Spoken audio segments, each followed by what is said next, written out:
Oh, hello everybody. I accidentally started the stream too soon, but then I realised that I'd messed something up. So there goes the really smooth planned intro. Um, how are we all?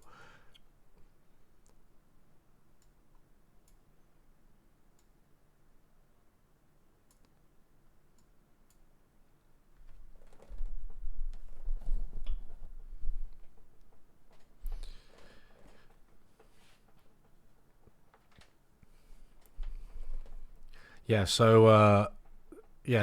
The sorry, duck. The my entrance was about 2 minutes earlier than it should have been because I realised that I'd messed something up with with OBS, and and so it came to an abrupt end with my booming voice entering the fray.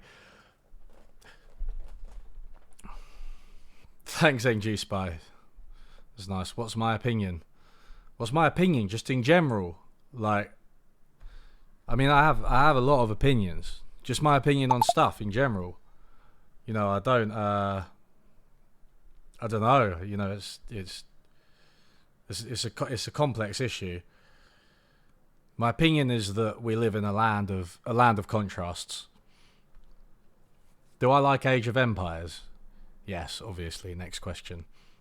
I actually low-key prefer, at least in the early ones, Age of Mythology, which Hobby got me into. And and it's like, it's cool because there's like special superpowers in it. Whereas, I mean, I don't know, maybe some hardcore gamers think of Age of Empire 2 with like just normal units as being a real game. But for me, I think, yeah, having like the more exciting units and like the god units and shit like that in Age of Mythology just makes it a bit more exciting. Age of Empires 4 is very good though, and I have played it, but I haven't played it enough.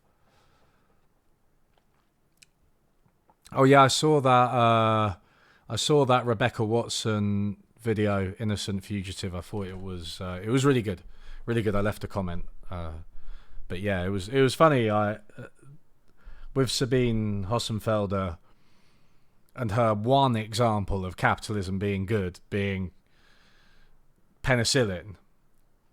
I was just like, that is probably wrong, but I just don't know that it is.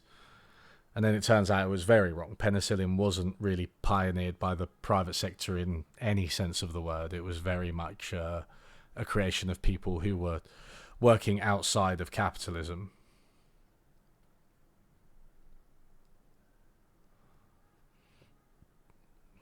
What's my most specific opinion? I'd say my most specific opinion is that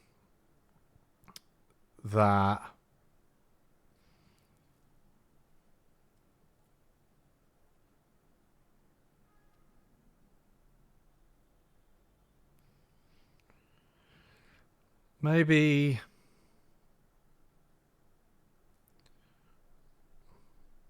the warranty on fridges should be extended by 1 day.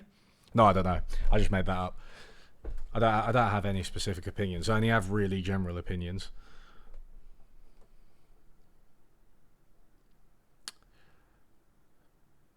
Sabine, yeah, I don't know. It's funny because if you look at Sabine's view counts, I think the capitalism video did get like some anger watches, right? Some hate watches, and I think it did okay compared to her other ones. But like, if you look at her physics videos, like her most viewed and best videos are physics videos. So I don't know what it is if she's run out of things to say, but she uploads all the time. Why doesn't she just not upload the bad ones and just like leave a bigger gap between videos? Because it would still be like 2 weeks at the max.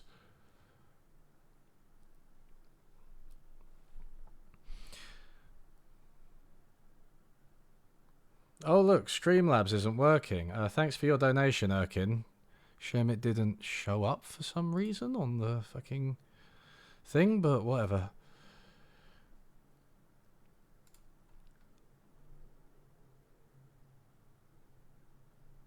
Watered plants, mate. My plants are in good condition. Although I did kill one. I mean, sometimes plants do just die. Like that is the truth of the matter. Plants just die, and yeah, there's not an awful lot you can do about it. Sometimes they just decide to go. I mean, ultimately plants, and I'm not making like a moral point, but plants shouldn't be kept in like pots. They need to be out in the wild really to survive, so it's hard to keep them alive.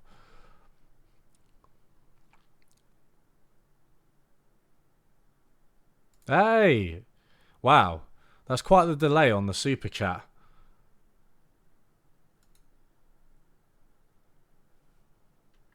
That's a very big delay.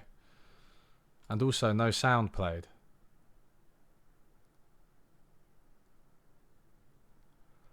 The E in the end of Sabine is not silent, it's a schwa.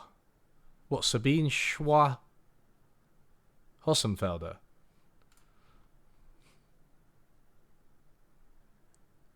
I'm not I'm not sure I believe that. Why isn't my chat up? Mate, what is wrong with me? Well, there it is. Sorry, everyone. There's chat. Look, I just completely fucking messed this stream up. I'll tell you why I messed it up technologically. It's because I was so focused on the it's because I was so focused on getting the intro tune and animation right, which Sorsha did for me just before the stream, and so I forgot about like what the actual stream was going to look like, which is obviously just like me sitting because I'm not playing a game or doing anything concrete. My favourite economist of all time is probably Joan Robinson tomfoolery. She was an absolute legend. Sabina. Like that.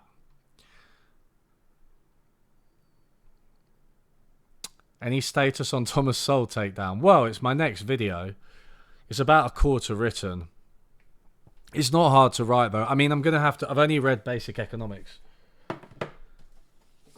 Oh. Ew.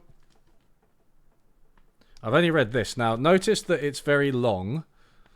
So, I would consider a video just about this book to be completely justified, given how long it is. Unfortunately, he has read so many books that I know that if I don't read any more, there'll be people going like, oh, you didn't give him a fair chance. You didn't read all these other great books. So I'm going to read a couple more.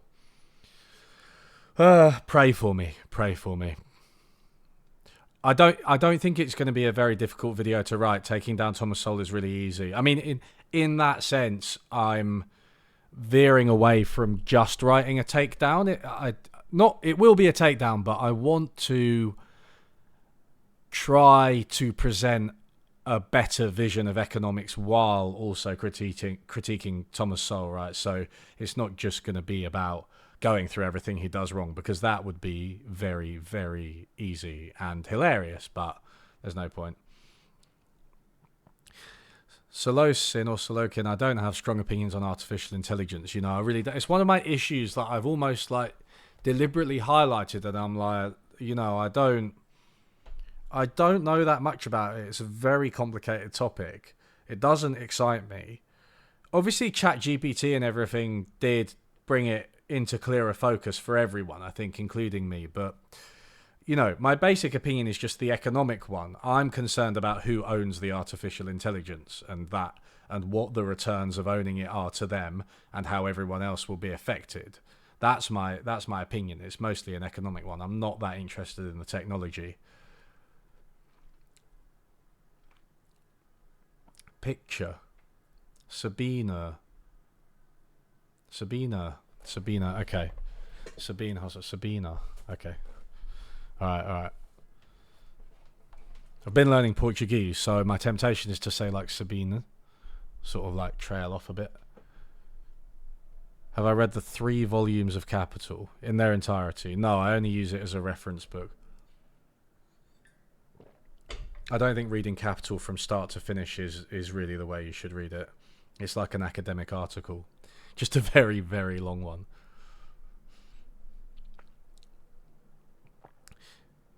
Yeah, Minty Frills, I unsubscribed as well. I had some of her physics videos, but it wasn't just the capitalism video. It was the I didn't watch the autism one. It was the trans one as well, and I was just like, "What are you doing?" Like, I don't. It's not so much that her opinions are crap, but it just strikes me that she's grifting when she does stuff like that, and sometimes it can be harmful. Like the capitalism one, I don't think is harmful because I don't think anyone, really is going to be convinced by that. But I think in terms of the trans video and the way she did it, especially, I feel like that kind of video could lead to actual harmful views about trans people, so I don't know. The best economics book? Oh god, man. I mean that's a very tricky question.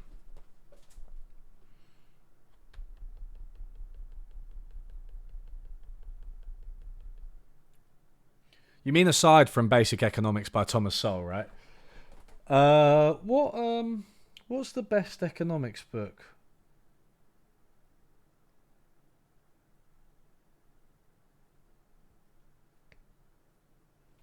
I'm just looking around me.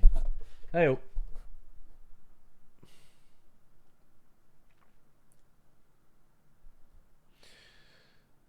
Yeah, it's a difficult question to answer. I don't know if there is really an answer. I mean, Yanis Varoufakis' Conversations with My Daughter is like such a well-written and fairly concise introduction.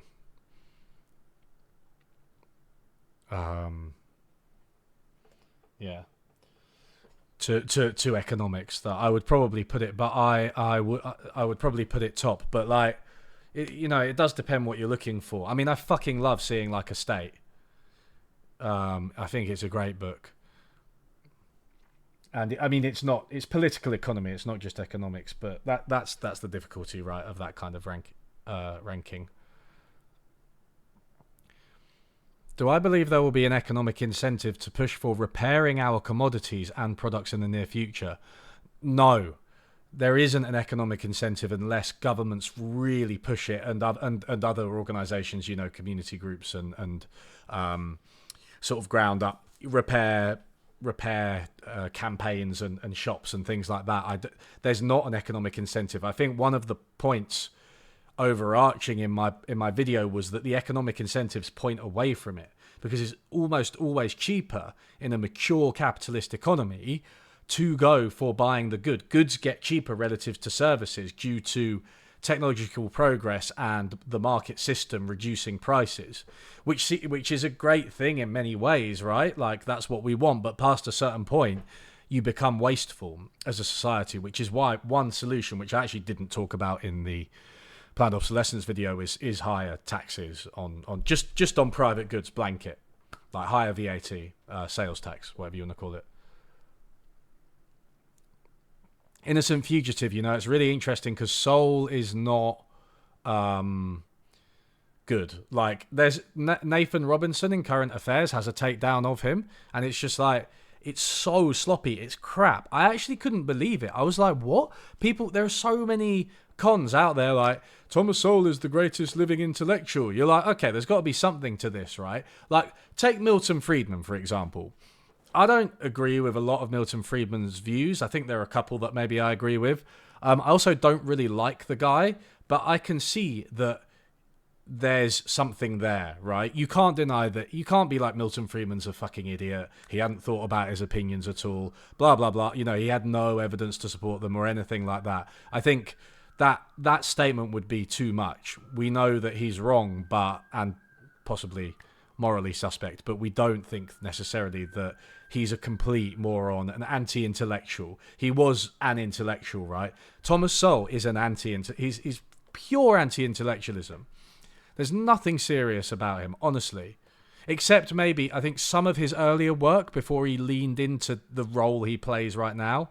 Yeah. Have you ever thought about writing a defense or takedown of patents? I mean, I mentioned patents once in my Steven Pinker video, only in passing. It is copyright law, I think, is worthy of... Yeah, it's worthy of more, for sure, at some point. This is a very specific question, Focus. Why would the increasing unemployment decrease inflation?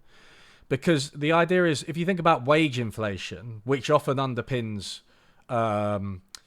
general inflation, because wages obviously play a role in the production of almost everything, and wage price spirals are a way that inflation gets embedded, then higher unemployment will force down wage demands because workers will have fewer outside options, less bargaining power. That's the idea anyway.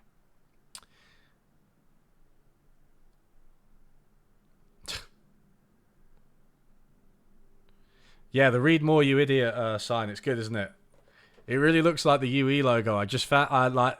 It was funny actually. I was on like a bar in London a couple of years ago, actually, a rooftop bar, and I just I saw some guy with it, and I was like, I have to get that. So I just went over to him and asked where he got it. But it was really random. I love it. Economics: A User's Guide is also a great entry level book. Agree.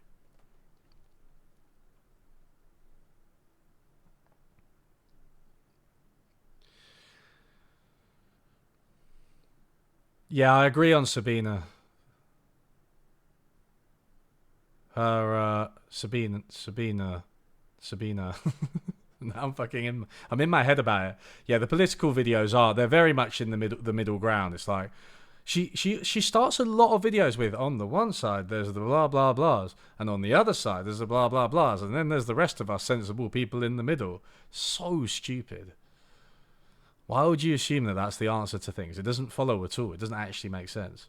Unless you like completely strawman both sides and you're like, oh, there's the people who are, there's like one person on Twitter who said everyone is actually trans, or there's something weird like that, and then there's another person who's like, no one is trans. If you find like the weakest person on Twitter, you can do the middle ground thing, but that's obviously not honest.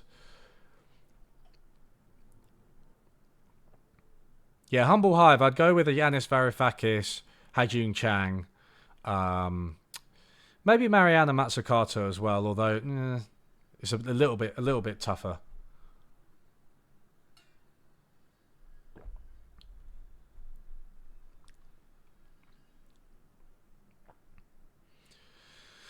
I'm not familiar with either of those people, Mr. Guy Snails. Good name though. I have to ask my partner. She's Brazilian. I like Hajun Chang, but I find his conclusions and policy recommendations to be a bit weak and unfounded. I think the thing about Chang, I mean, I don't know.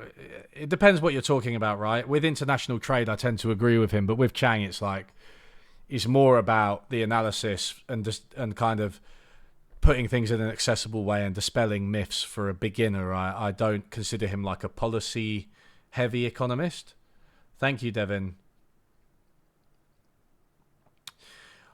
I mean, yeah, it's a big question. Is it how it's implemented? In a sense, that's everything, right? Because we know that the socialism and capitalism, when implemented badly or with the wrong intentions or by the wrong people, can be bad. And also, there is a lot of overlap between socialism and capitalism. But I would call myself a socialist nonetheless, in the sense that I'm pushing for a whole bunch of things that are typically associated with the left, right? More public spending, probably higher taxes as well, co-ops, worker ownership, other forms of democratic ownership,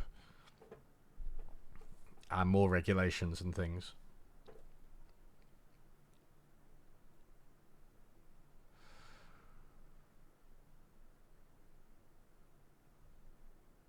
Right, that's it. I'm gonna fucking skip. I'm gonna skip bloody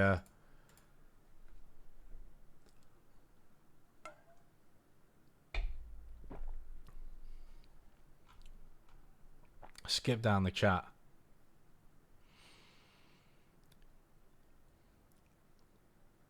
Sabina.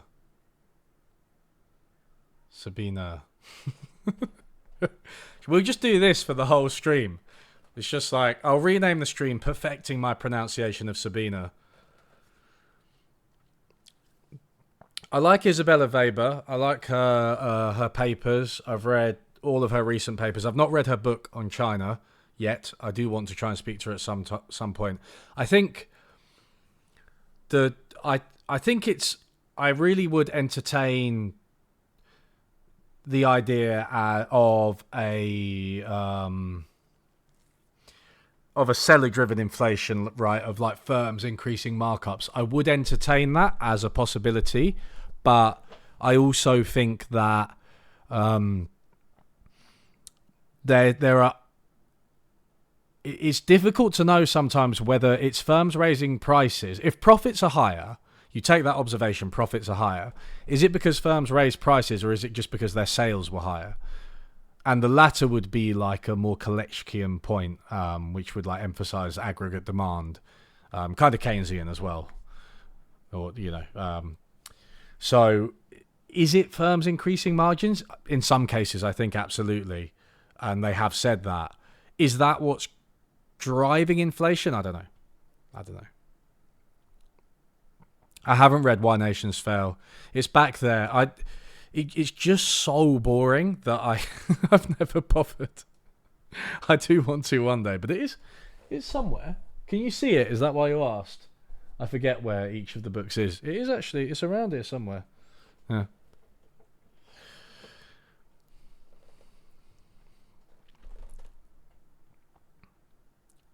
Introduction to Economics for a Mathematician. Ooh.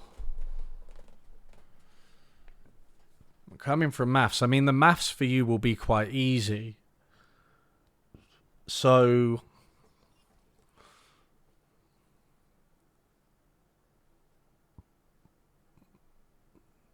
I mean, I've got, I actually found this book kind of good. Where is it?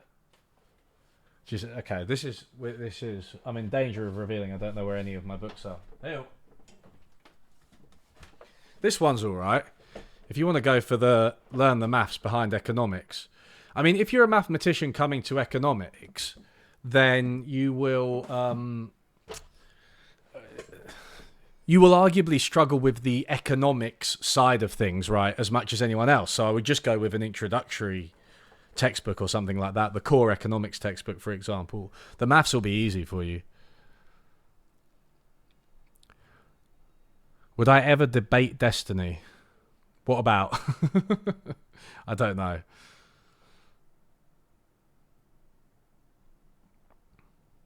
Thank you, Miles. Yeah, Stephen, I have a video on degrowth. Well, it's called the Green New Deal or something, but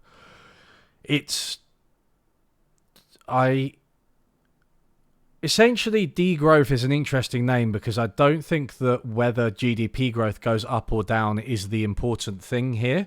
Now, you can talk about specific policies and like a wide range of ways of kind of winding down economic activity, right? So ending planned obsolescence would be one, if you could do it, just assuming that for a second, right? That would reduce the amount of material throughput. Shorter working hours is another one. Moving away from cars is another one. So all of these things, I support them. Would they necessarily make GDP growth go down or whatever? I don't really care, I don't think.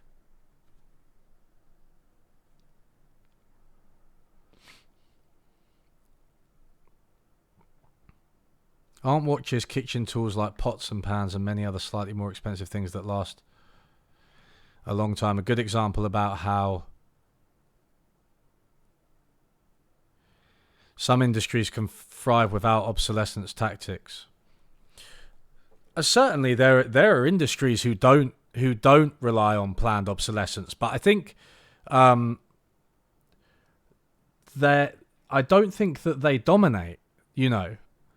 I think if you look at the way things like, I mean, going back to watches at the turn of the 19th century, but also like Apple now, the cars that bring out minor improvements, they're the dominant ones, right? Those are the ones you see all the time. Yeah, there are industries, and they're usually expensive, by the way, which adds another layer to it. It's more difficult for poorer people to get products that last these days. It's kind of a luxury item, relatively speaking. So I think the weird thing that I observed when I did research for the video is that it just seems like planned obsolescence gradually takes over every industry that it can, even when, Henry Ford, for example, didn't want it to.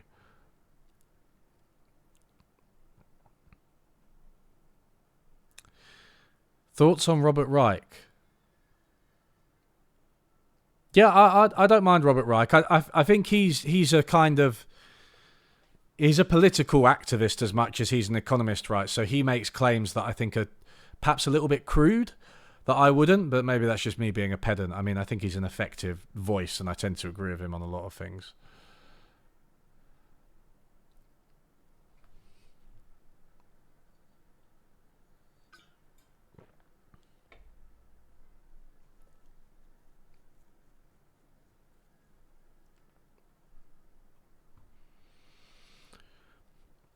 Alice Evans.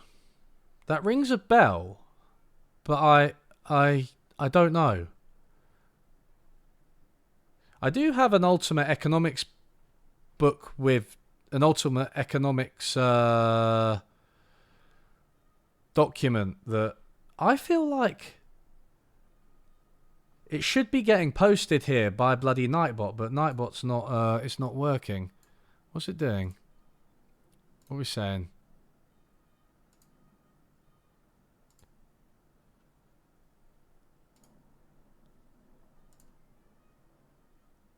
Oh. Okay. I think it should, yeah. I've got like an FAQ. I know there's lots of questions getting asked here that are like about China or what books to read, and I feel like they're in my FAQ, which does get posted by Nightbot regularly, but I forgot to connect Nightbot. Nice one. Oh. What are we saying?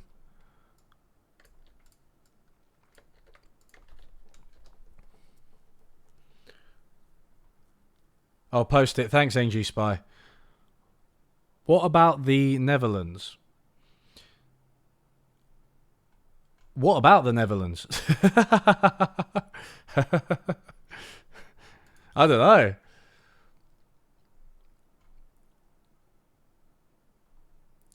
I do want to cover central planning at some point. Simpsons essay. It might. It's funny because in the PO video, obviously, I have a go at New Simpsons, which is fair and right. I do have in the back of my head like a qualified defense of new-ish Simpsons, but not.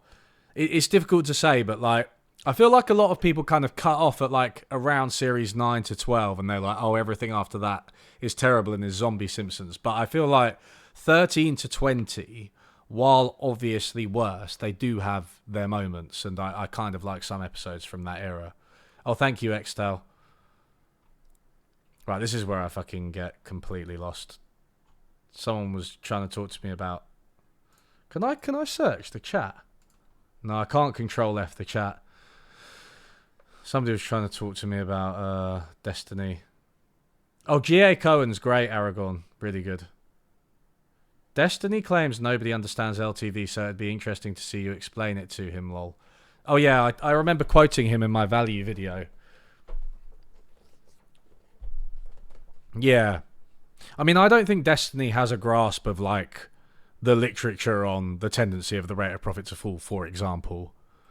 I don't know what he means by nobody understands the LTV. I mean, I guess I kind of agree with him that there's a way of presenting the Labour theory of value that's really crude. And it's basically just like, well, Labour creates value, so workers are being exploited, so capitalism is bad. And it's like, okay, well, you've got to prove that the Labour theory of value is true. And also, I do think that a lot of Marxists, they wouldn't necessarily bring that conclusion that swiftly. It's much more that the Labour theory of value is a way of analysing capitalism than just it means that labourers are ripped off.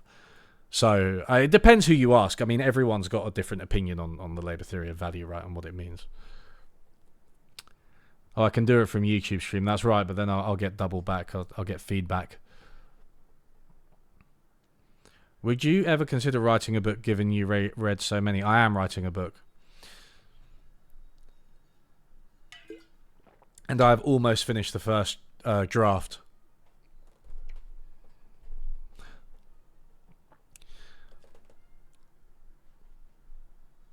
So, yeah, I have considered writing it. I do actually have a book, by the way.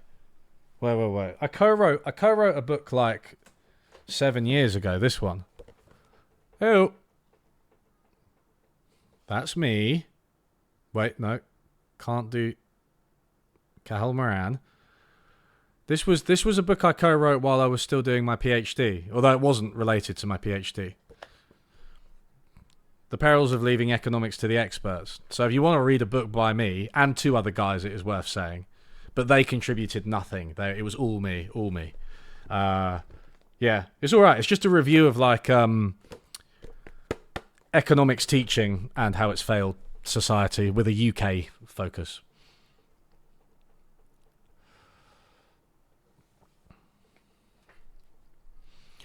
The book is the new book is more of an explainer. I think it follows a lot of UE thought, but perhaps more because obviously it's a book, right? So it's aimed at like the airport type audience, as much as we kind of loathe them.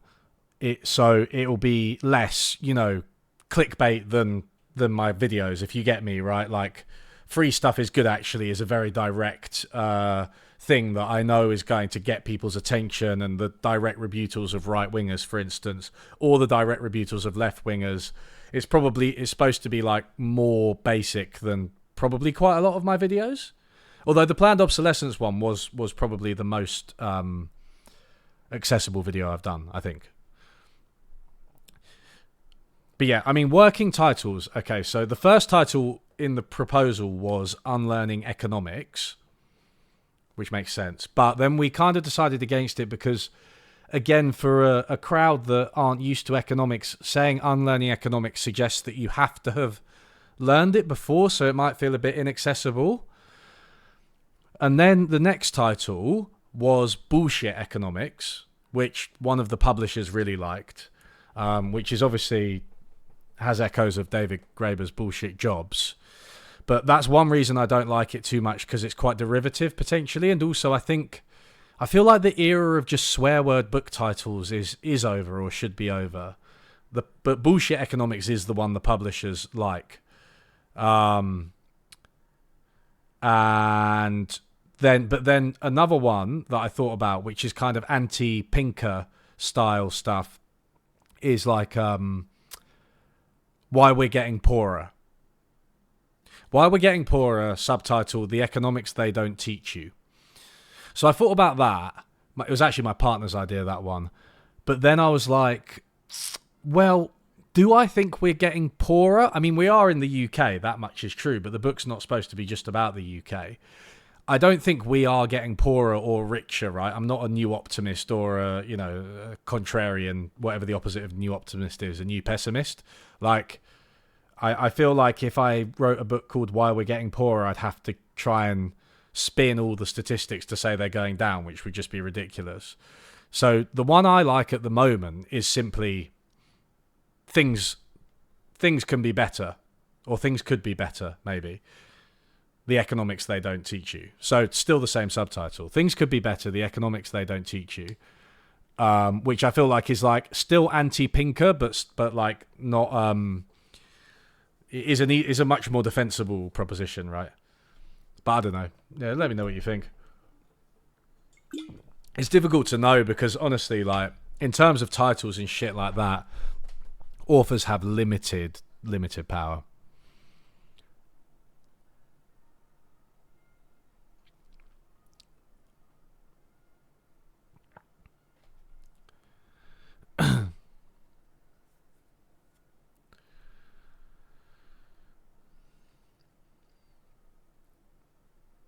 Thread, that is precisely my view on theories of value. I think they are all useful in different contexts. I've read plenty of stuff by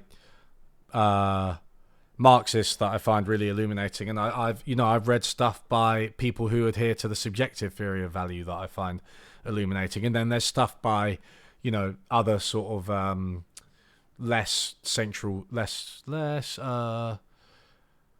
common, prevalent theories of value that maybe you could include, physiocrats or Georgists or Steve Keen's work on energy or stuff like that. Those kind of cool as well. So yeah, Bollocks economics, yeah. Wanker economics, yeah. That's so edgy. Bloody economics, yeah. Bullshit jobs is I mean, it's great, like, as a polemic. I don't... The fact that his sample was just people emailing him really bothers me, like, as somebody who works with, like, sample sizes. And in psychology and economics, the level of, like, rigor and attention and pre-registration we have to do with, like, getting a good sample. And he was just like, email me. I think the proportion of bullshit jobs is 40% based on these emails. It's like, nah, come on, man. It's a real thing, a very interesting account, but that quantitative claim I feel like is probably overstated because he's got a selected sample. Yeah, bullshit economics is attention grabbing. Yeah, it's a tricky one, right? Like, do I want... Because it's going to be the same book internally, more or less, although, you know, I can change the themes and edit it, but it's like, do I want, like, twice as many people just to buy it because it's bullshit economics and then they're exposed to basically the same arguments? Maybe. It's funny because with all the different titles I listed, I just don't know which one you are all responding to.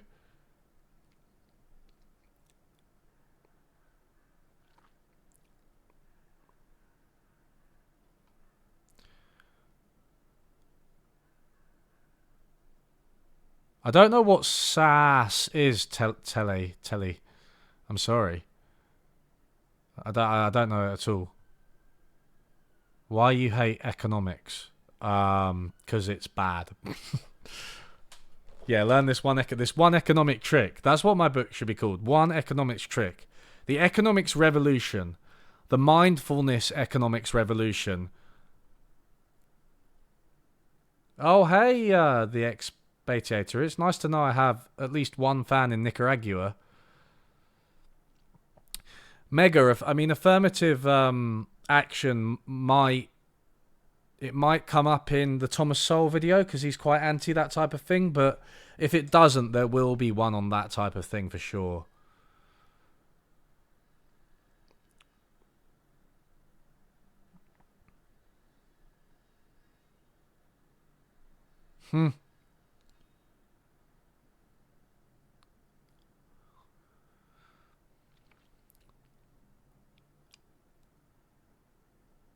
The affluent society had the working title Why People Are Poor, and then the opulent society. At the last minute, he saw affluent in a thesaurus and changed the title from opulent. That's interesting. Stuart Mills? Are you the Stuart Mills that I already know in real life? My co-author and former colleague? Or are you a different Stuart Mills? Because I'm sure it's a fairly common name. They don't praise Pinker in economics courses, no. The funny thing is, I mean, to defend Pinker by proxy here, I'll tell you the reason they don't mention Pinker too much in economics courses. It's probably because they don't deal with, like, big questions and data as much as they should. Certainly not when I learned. So they wouldn't ask, like, is the world getting better? They just wouldn't really ask that type of thing that often. So it's kind of like, I'd almost prefer them to at least introduce the possibility.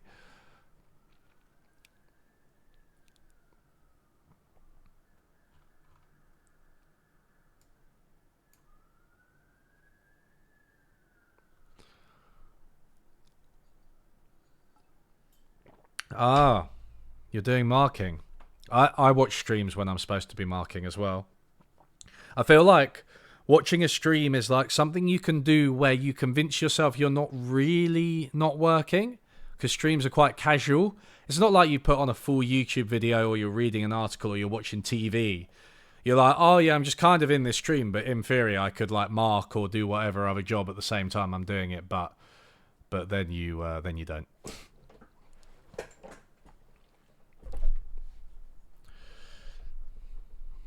Thanks, Nico. We've already chatted about Varoufakis, and he is in my FAQ, if that ever comes up. I feel like Nightbot's got involved now. It's got very, very involved.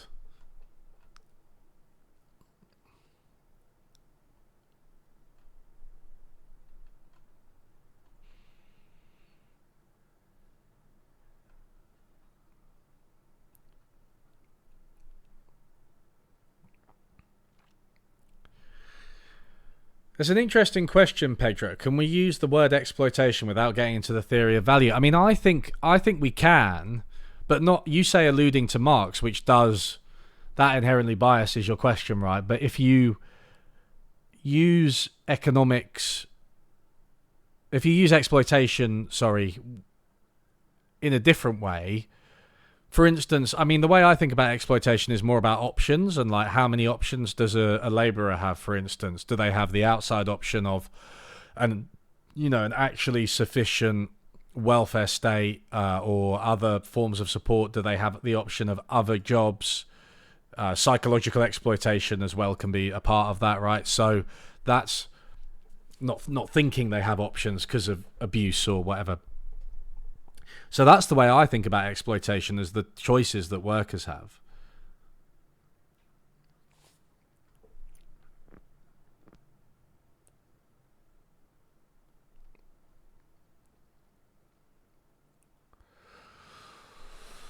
JL, I mean, with debunking economics, it's quite heavy, I think, and it depends. Do you want like an introduction to neoclassical theory and then a debunking of it, or do you want something which is just more something which is just gives you a better introduction to economics as a subject? Because I don't know. I feel like learning neoclassical theory, then immediately trying to debunk it with these quite high-level critiques, I wouldn't make that your first economics video.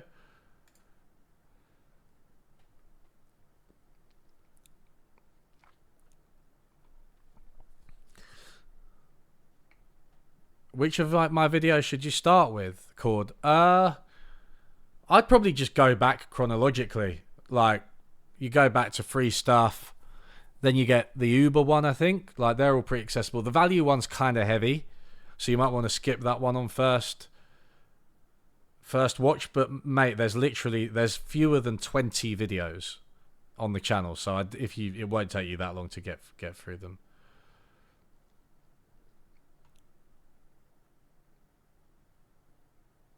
Oh, you're talking. Okay, Telly, you're talking about subscriptions. Yeah, I don't. It really depends. I think some things like internet has always been subscription, right? Because there is kind of continued maintenance of the server required, which I'm not completely against. But I feel like the expansion of subscriptions to things like cars, which traditionally didn't have them, where like your heating being turned off. I think that was one option explored by like Halvarian. Your heating getting turned off if you don't pay for your car. I don't like that. I think that is a kind of insidious planned obsolescence, because it's like, well, if you don't keep paying, then this product doesn't work. And that's not because we need you to keep paying so much as we just can restrict your access to it.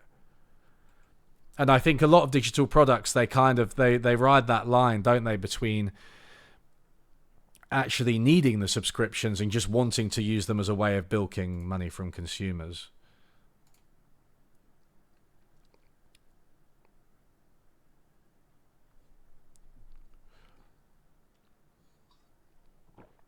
I do generally, I mean, yeah. Oh, hello, Alexandru. I do support things like Fairphones. I don't have one myself. Maybe I should get one next. I don't know what they're like.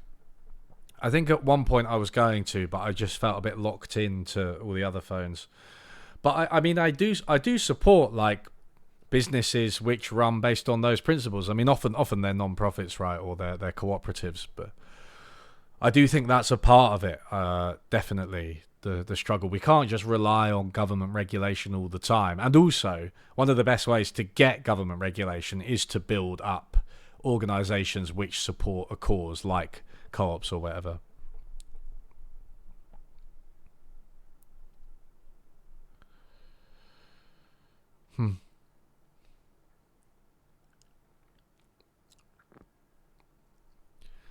You want a textbook, JL, that bridges the gap between economics and Marxism. Jeez. That's hard. There's such different traditions, you know. I feel like again Varoufakis is probably your best bet because he is a Marxist, right? He is this is better. He is a Marxist and he but he knows neoclassical economics inside out. So I think Varoufakis is probably your best bet.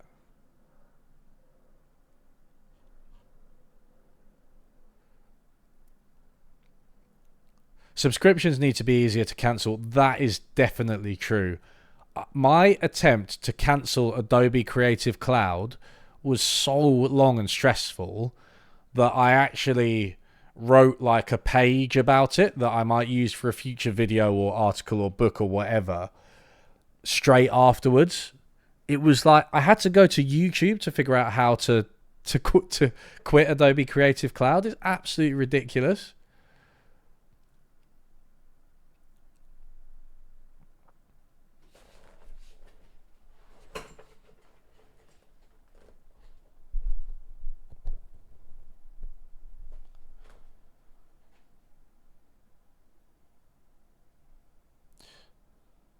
The idea of long-term leasing.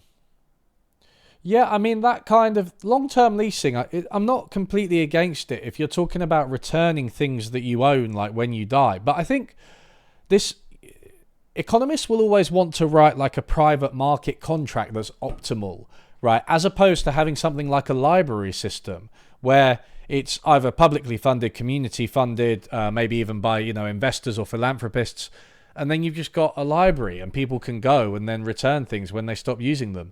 I think we need more library-like institutions. Then you don't pay for it at the point of purchase. It's freedom.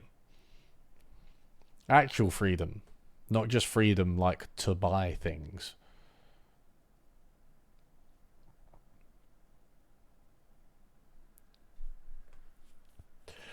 Hey, I think the pre-installed apps that you can't remove, I feel like that's becoming a big issue with this Google antitrust lawsuit. I feel like that it might budge a bit.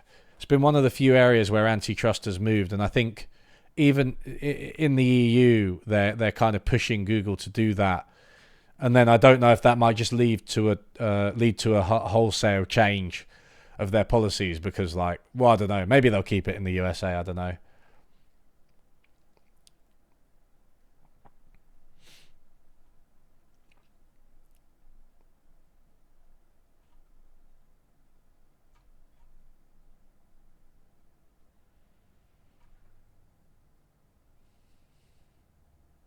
Do I generally favour land leasing from the government over land value tax?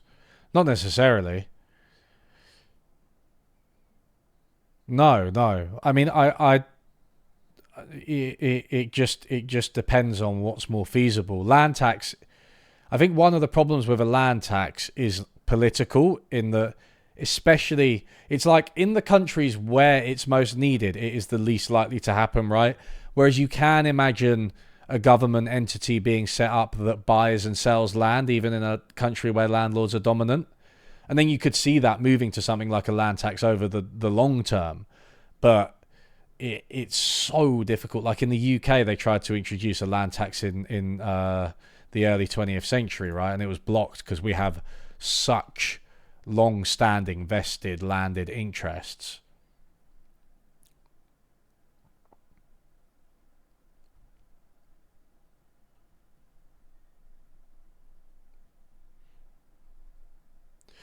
Yeah, sure. I think video games is a big factor in a big example, a good example of like something like planned obsolescence. In-game purchases are just one of the most predatory things that I've seen. Honestly,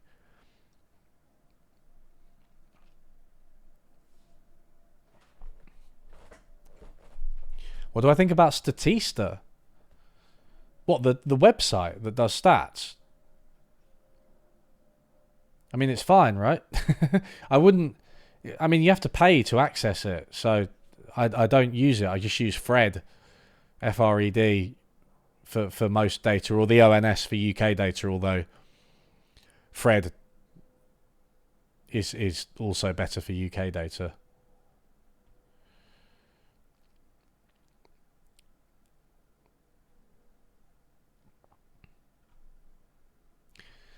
Yeah, the stream won't disappear. I mean, it will be re-uploaded at some point to Unlearning Economics Live. I don't know how a stream like this, like, is it? I'll probably upload it, but I don't know how entertaining it is to people to like watch a stream that's already happened. How often do people do that? I mean, I don't think I ever really do that. That's not like a debate. Obviously, if it's like a debate or it's been clipped for specific content, right? Or it's like a really good, somebody's done a speed run of a game. But I'm talking about just a generic stream like this where I'm interacting with chat. If you can't interact with me, if you're watching it back, how fun is that? I don't know. Maybe it is fun for some people.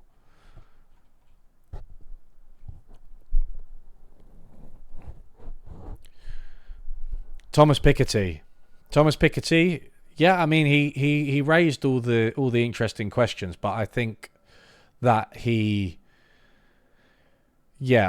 didn't agree with his overall framework. I think he got that wrong. I talk about it in my ContraPoints video, that actually, because his framework was kind of a strange one, and I think he was too unwilling to embrace something like heterodoxy or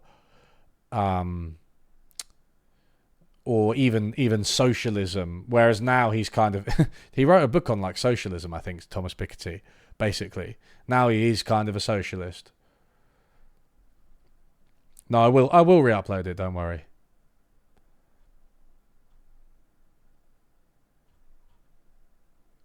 The Idea of Dollarization by Javier Milei. Thanks for subscribing, Michael.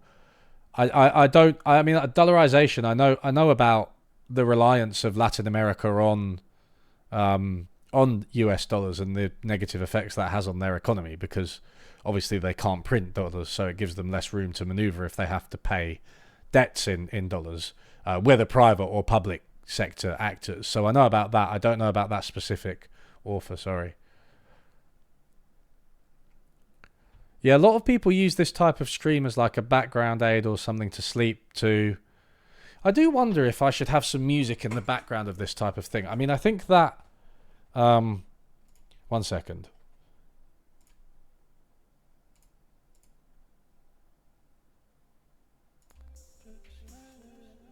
I think this one's probably a bit too intense for like when I'm actually speaking. Like that, yeah, that's just too much, isn't it? It goes. But something in the background, a lot of streamers do that, don't they? Like something much more relaxed. Maybe I'll ask my friend Frank Hopkins, who makes electronic music, if anyone's interested. He did ask me to get to like credit him, but that was him. I might ask him to make something a bit more chilled for like while the stream's running. Values by Mark Carney. I've not read Mark Carney. Is that about theories of value? Is it about moral values? What's it about? Was that a bit too quiet? I don't want to turn it up. It's too intense. My favourite bands. I don't know. I've got pretty predictable tastes. I quite like Radiohead. I like London Grammar. I like... When you say bands, do you mean like bands specifically, or do you just mean like artists? Because I'm quite a big Taylor Swift fan, I'll have you know. And I have tickets to see her in Edinburgh next year. But yeah, I do. I mean, I do. I feel like thinking about it, I prefer solo artists to bands in general. Not deliberately, just that's what's happened. I quite like hip hop, so usually that's not really a band type thing. But I mean, Alt J's first album's pretty good. Rise Against, I don't mind some of their music. Like obviously De La Soul and Jurassic 5 and Tribe Called Quest I like. Massive Attack.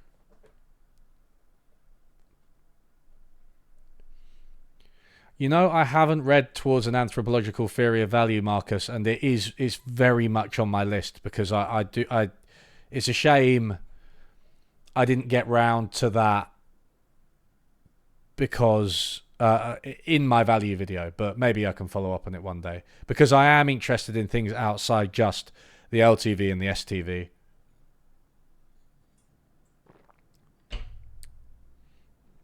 Yeah, I'm just going to move on to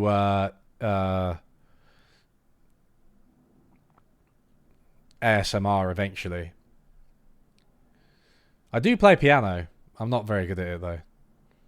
I also wouldn't be able to bring the piano up here. Thanks for subscribing, Nathaniel. What terms should Marxists define to economists before having an argument on critiques of contemporary global capitalism? I think one of the crucial things Marxists need to do is differentiate between value and price, right? And I think maybe they've realized this, but a lot of economists just think that the labor theory of value is the labor theory of price, which I mean, it's, again, it depends on the which Marxists you speak to, but if it's the labor theory of price, that's going to be dismissed out of hand because value is subjective, right? And prices reflect demand.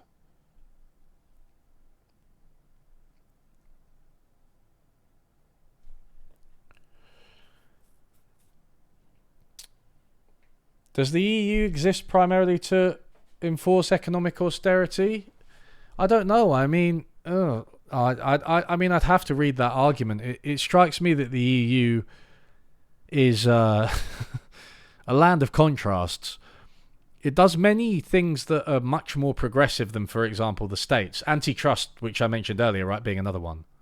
Antitrust, environmental regulations, renewals of like deprived areas. A lot of areas which were very poor and left behind by, you know, in the decline of industrialization and Thatcher in the UK, they were really regenerated by the EU. And also, one of the things that you have to bear in mind is, in the current political climate, especially in the UK but elsewhere, leaving the EU was not a progressive move.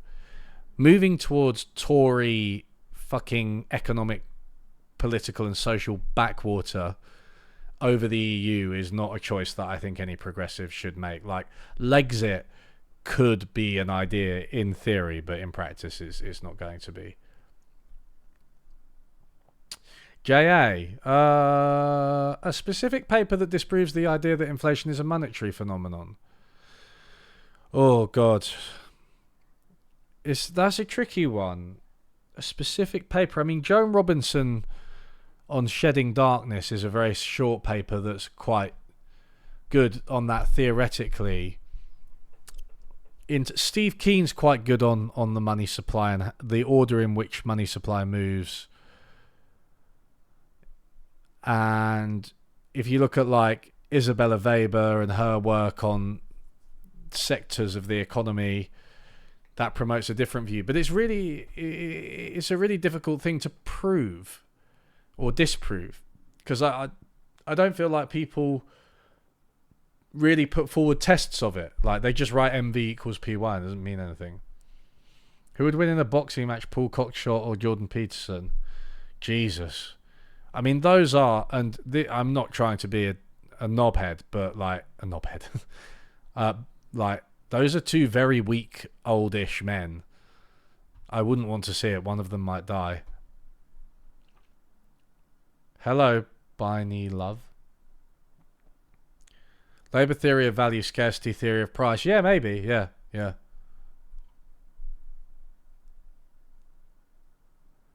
Oh, yeah. Thanks, NG Spy. There's the list of books. The big list of books.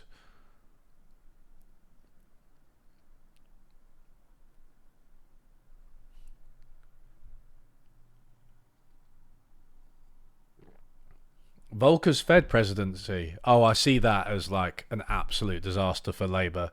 He was so hawkish on Labour and like used to check union meetings and stuff like that, the minutes of union meetings.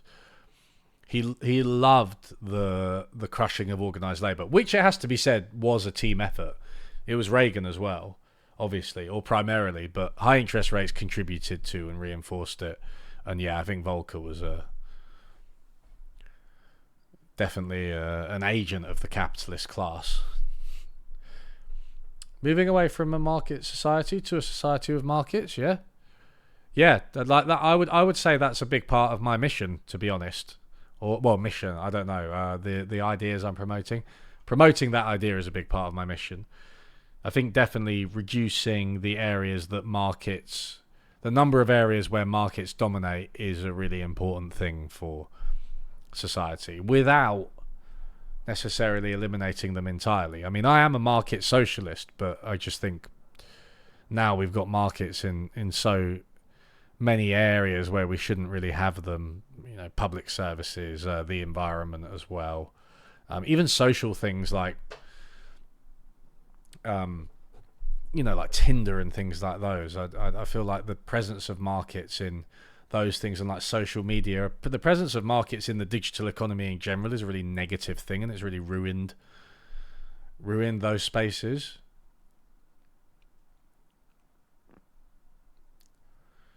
Pedro, you're the second person who's suggested I speak to Destiny on this stream. That's funny.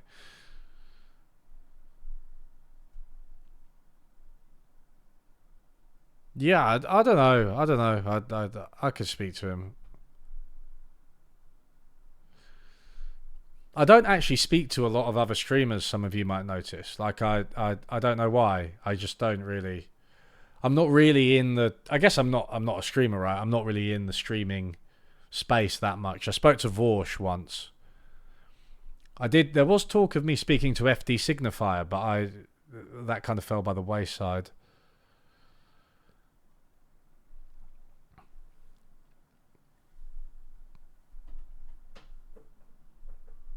Destiny can be a bit toxic though, can't he? Like in his, I don't know. I haven't listened to him. I haven't watched any of his content for a while. Sometimes he's a bit like Twitter brain, just whinging about people, whinging about idiots.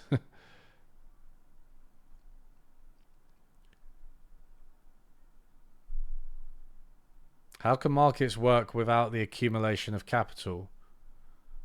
Well, I think we had markets before capitalism, right? You have people buying and selling, but you have the capital is collectively owned.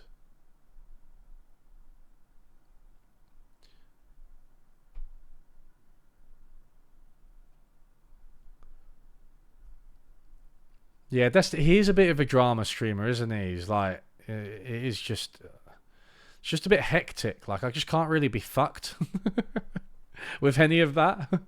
Like, if I think about it, why would I, I don't know, if I could spend time doing something like making a video or streaming, like, by myself, or even writing my book, you know. I would like to speak to FD Signifier. I want him to be involved in the Thomas Sowell video, probably just through reading out quotes, but I would like him to be involved. My most controversial take on economics. Oh God, it's funny. It depends on what you think. I mean, in the real world, I am, online. This isn't controversial, right? Like, in the real world, I am of the opinion that, for example, every billionaire is a policy failure and there shouldn't be any billionaires. Which I think if you say that to most normal people, they see you as quite radical. But I think that's because most people don't understand how much $1 billion or pounds is. And they don't understand like how billionaires become rich. And they don't understand the powers that billionaires really have and how damaging they are. If you explain that to them, then they might be on board. But saying there should be no billionaires is something that a lot of people aren't necessarily on board with.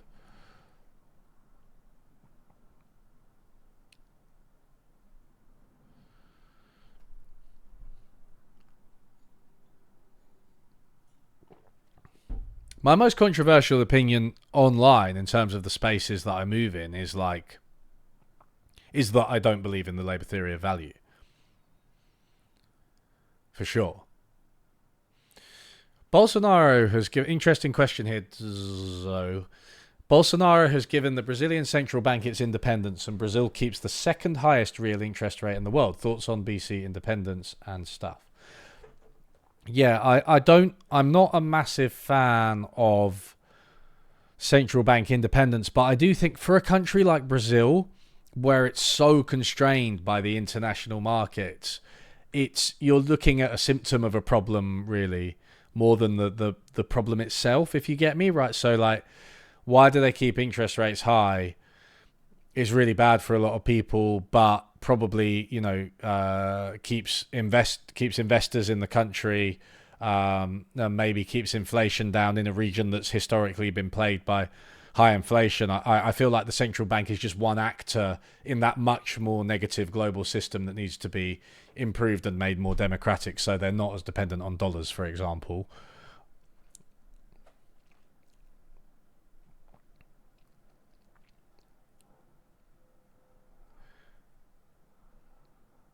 Am I an anti-capitalist? Yeah, I am. I'm a reluctant anti-capitalist and also a reluctant wait, a reluctant socialist. They're the same thing, but you know what I mean. I'm reluctantly a socialist, but I'm also like I'm reluctantly kind of more pro market than I think a lot of people on the left.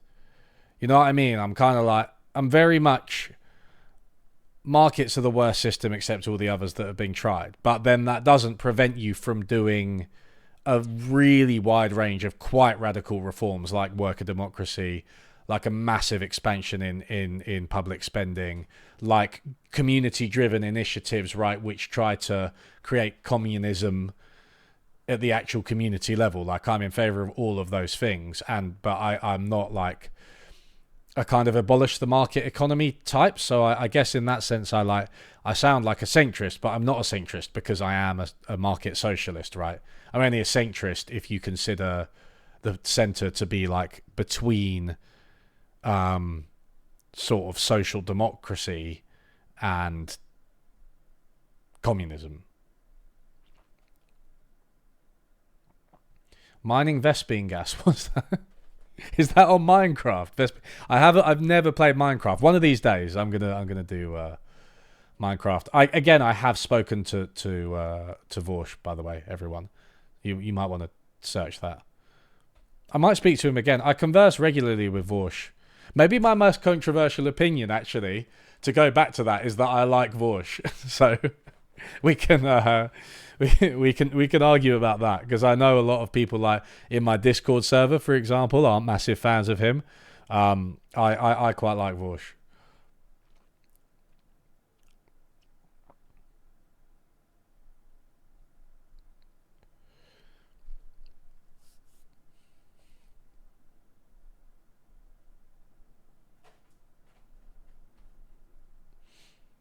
Victoria 3. I have played Victoria 3. If you look through my like channel and my live channel, I think both of them, if you go on playlists, there's like unlisted gaming streams. So I have played Victoria 3 in the past, and I will again when the DLC comes out. Right now I'm playing Baldur's Gate 3 every Thursday, but I don't stream it to the main channel because I don't think that's right to stream it to the main channel. I stream it to the live channel and Twitch simultaneously.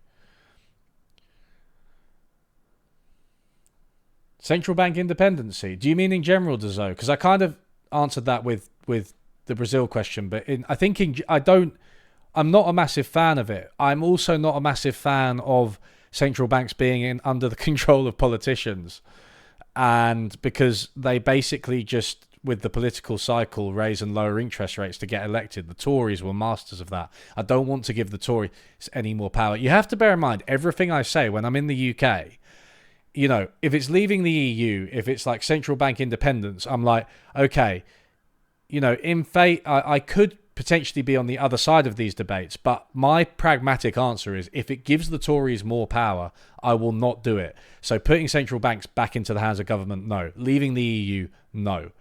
Anything, even abolishing the House of Lords, right? We have an unelected second chamber. And I just think that the weird thing about it, paradoxically, is that it actually reins the Tories in a little bit. And so I don't want to I don't want to abolish it, which is weird. I mean, all these weird places that I don't want to be, because the Tories are awful. Awful. You don't understand people who are outside the UK. I mean, with America, you obviously have the Republicans who are arguably worse. But the thing about the Republicans is that they're so hysterical and just like stupid, right? And extreme, that I think they turn a lot of the population off. Now, of course, that doesn't stop them being propped up by like all the tomfoolery they do with, gerrymandering and the Electoral College and voter suppression. That does prop them up. But the Tories are much better at appearing respectable, and they're far more insidious.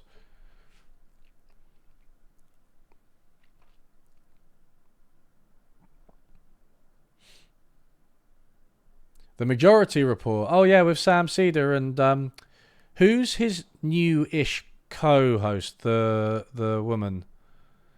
I forget her name. Yeah, I quite liked the Majority Report. How do you stop billionaires from existing? I think through some fairly radical rules about ownership. So I don't think that people should be able to have a majority controlling share in more than one corporation, for example. I don't think that, mergers and acquisitions should be allowed at the rate that they currently are. I think that worker, consumer and community or government ownership should be much more common, especially in major countries. And that in that way, I just don't think you'd be able to amass that much wealth. Favorite Simpsons episode? Bart on the road. Next question.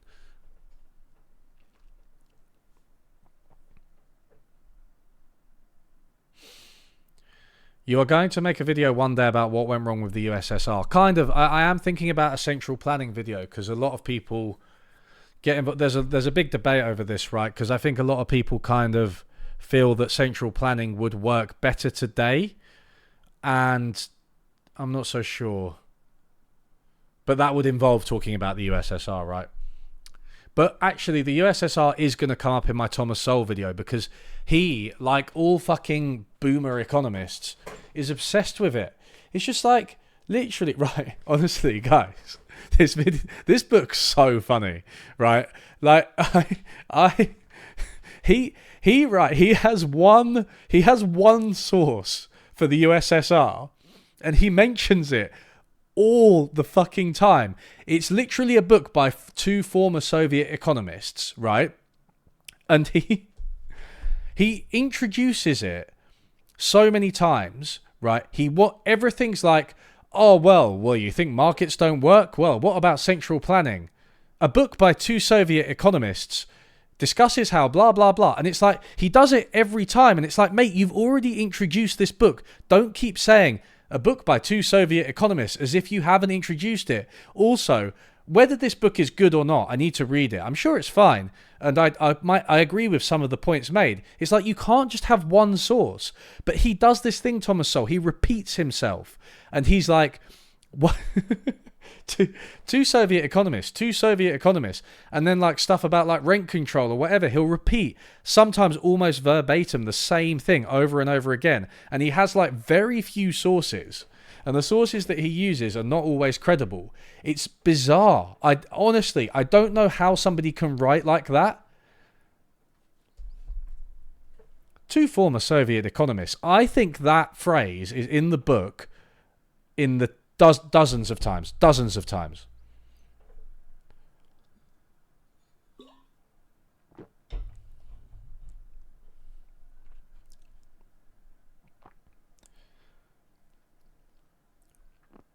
Florian Elder's live stream of his EJMR paper. Oh, I didn't see that. Where's that? Can I access that? Was that dramatic? Dramaful, I was about to say. Was that dramatic? That live stream?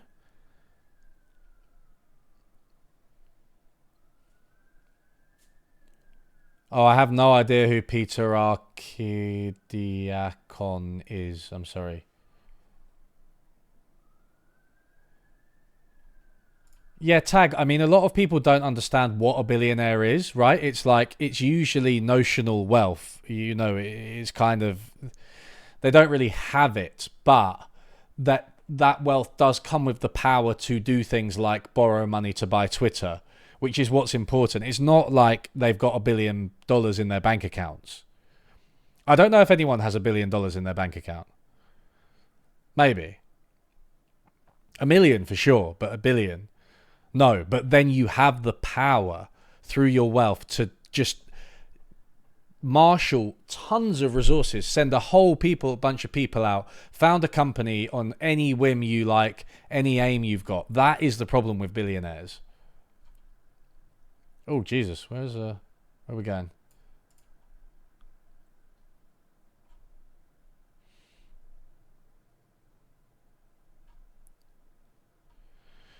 Somebody spamming a question. Are there any good arguments for not implementing a near 100% inheritance tax? Yeah, I mean, with a threshold for smaller amounts of money, I think, to pass on. Yeah, I think you need to. Yeah, I agree with 100% inheritance tax. I don't think that any children should be at that much of an advantage. Past a certain point, I do think that in current society, it is natural and necessary for people to want to pass on something to their children. But I think what you need to do with that money as well, or what you need to do alongside that, is make sure that people are supported, right? I agree, Nick. Like the conservative honestly, Sol's criticisms of the USSR, they're so like it's like they completely ignore all of the historical context. He doesn't even note, for example, to give you a really simple example, I need to double check, but he doesn't even note that the USSR, when it was founded, was way behind the richer countries in terms of its GDP. And so, of course, its GDP was lower. Like, it was really weird. Like, why wouldn't you note that fairly straightforward bit of context? Not to mention all of the things that happened to the USSR, you know.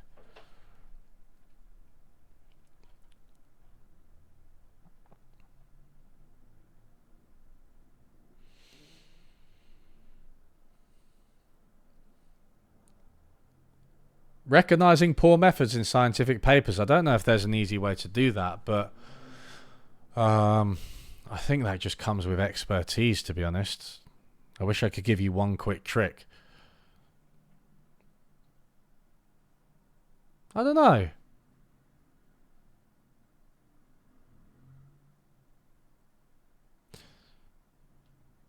I tend to just look for major errors, really, but that's quite rare in scientific papers. You can look at things that have cited them, rebuttals to them.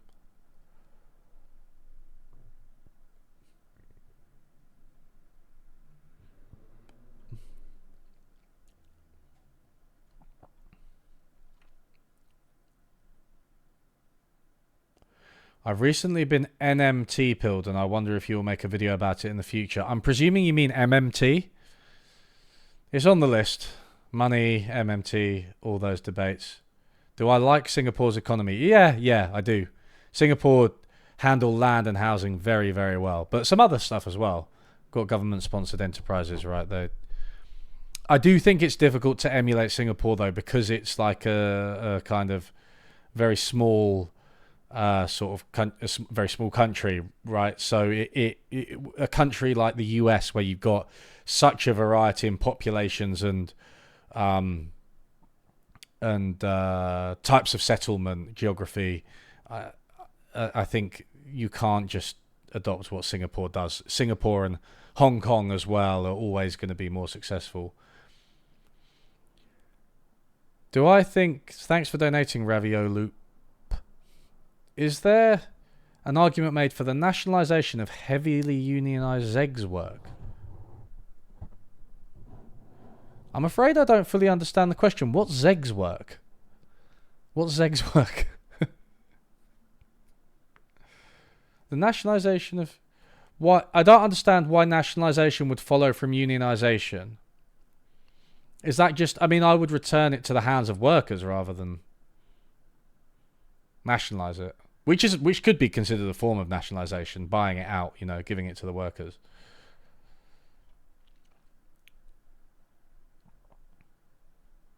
Singapore executes gay people. No.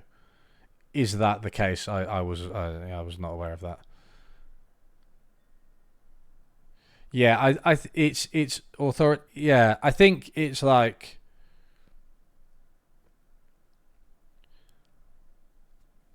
a lot of these places are very nice to look at, right? But they are ultimately dictatorships, and I think if you experience them as a relatively poor person or a marginalized person, you might have a very different opinion. Zegs. Oh, Zegs is sex work. Oh shit. I literally never heard that before.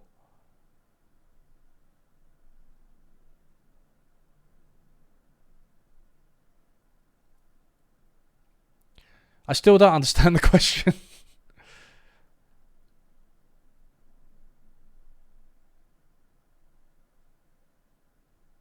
Yeah, you can just type. I don't know. Will it? Is it like sponsored? Because people were just typing sex on my chat, right? Like I allow it. Maybe most people don't allow it.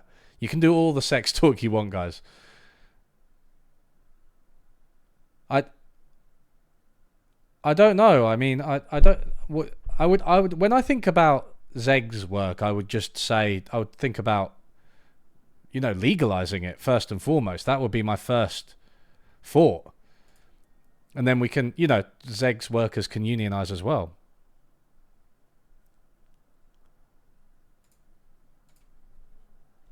Yeah, I'm not up to date with all the Zoomer slang.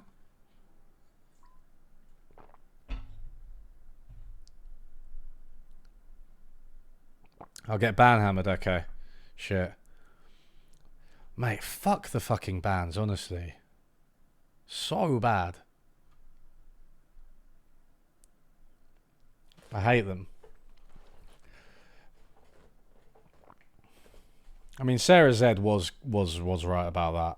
It's the way the internet is kind of being sanitized is not good. It's so ridiculous. Like you're not allowed to talk about stuff like that on an adult stream. Well, not adult, but you know what I mean.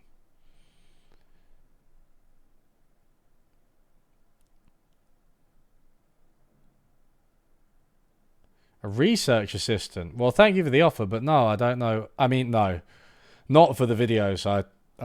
I just research them myself. I can't. Also, I already pay quite a lot of people to create my videos.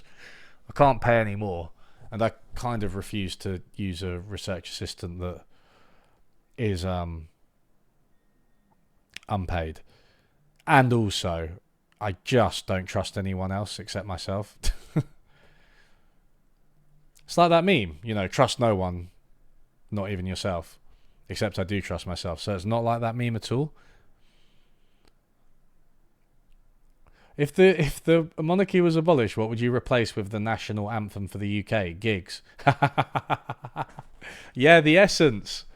Definitely the Essence. Or the Moist song.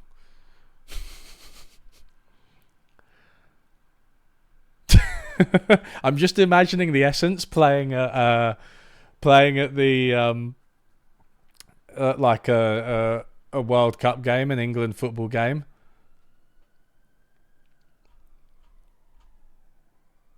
Do I like peas? Yeah, I mean, what's the best way to get peas? With a knife.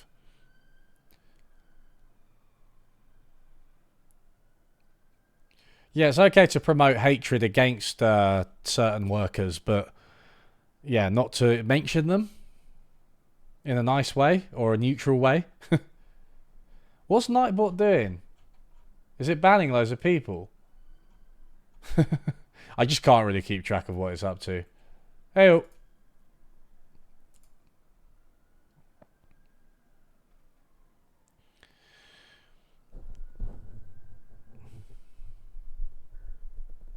What's the point in bitcoins? I don't think there is a point in bitcoins, except that they're like a speculative asset for some people who want to bet on the price going up, which seems less likely now.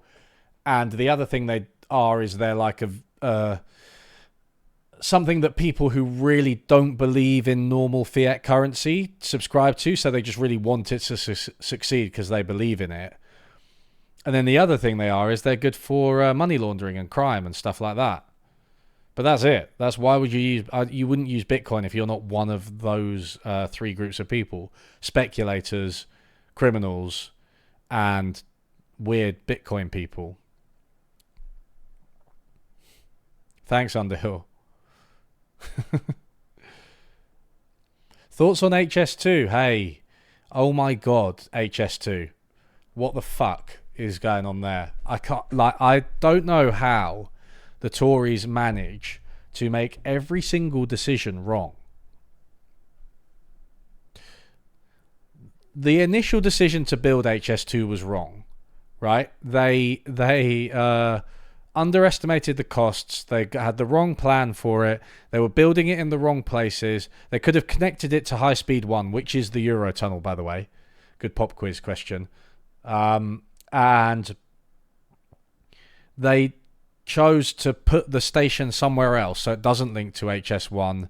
They chose to link London to Birmingham and Manchester and Leeds instead of linking like Birmingham and Manchester and Leeds to like Newcastle or like Edinburgh, or going east-west, which would have been much better because the line to London and Manchester, between London and Manchester and London and Birmingham, isn't that bad. We have a transport system that revolves around London. You don't need to reinforce that. You need to build one up north. So that was already wrong. All of the analysis they did for it was dog shit. And I know because I've studied this quite extensively and have like a paper on it. And then the costs kept inflating. They got the wrong contractors in. They ignored the will of like environmental groups who were saying this is going to destroy biodiversity. And then after they're fucking like a third of the way through it, they cancel Leeds to Birmingham. They cancel Leeds to Birmingham. And now they're talking about cancelling Manchester to Birmingham. So we could just end up with like an overpriced route from Birmingham to London that's probably too short for the fucking train even to get up to full speed. Like, at every stage they have made the wrong decision. They shouldn't have done it. Nowhere, not in the way they did. But they also, they shouldn't have done it in the first place. If they had done it, they should have done it in a better way, linking it up to HS1 and so on. And once they'd started it, they shouldn't have cancelled any of it. Because now they've just got like half-built fucking stations and tunnels and shit like that. And they're saying they're going to cancel it. It's like you've already done the environmental destruction. You've already put in the initial outlays. You've already promised something to people. Now you say you're going to cancel it. It's too fucking late. Sort it out. You have to complete it now. But be better.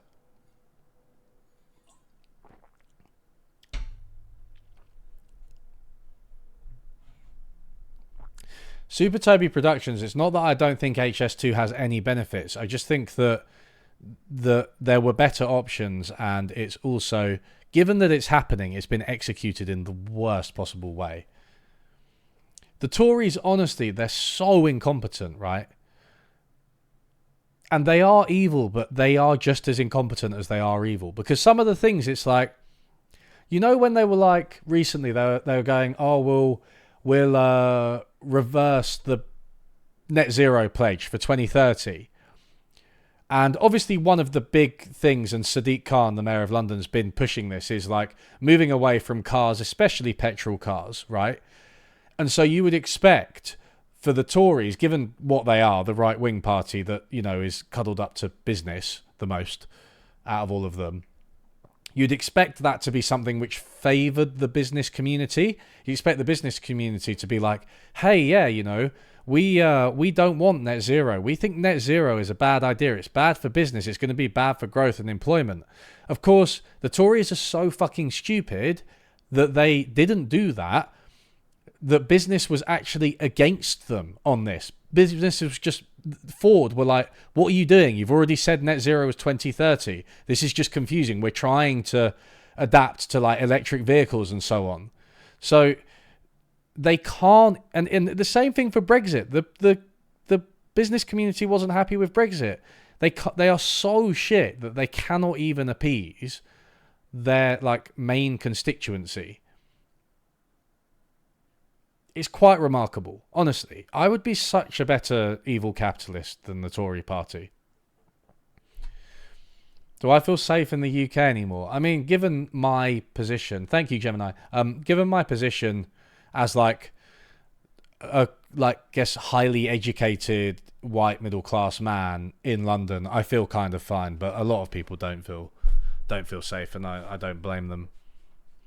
Would you ever make an in-depth video or a paper on the correlation between poverty and wealth inequality and crime?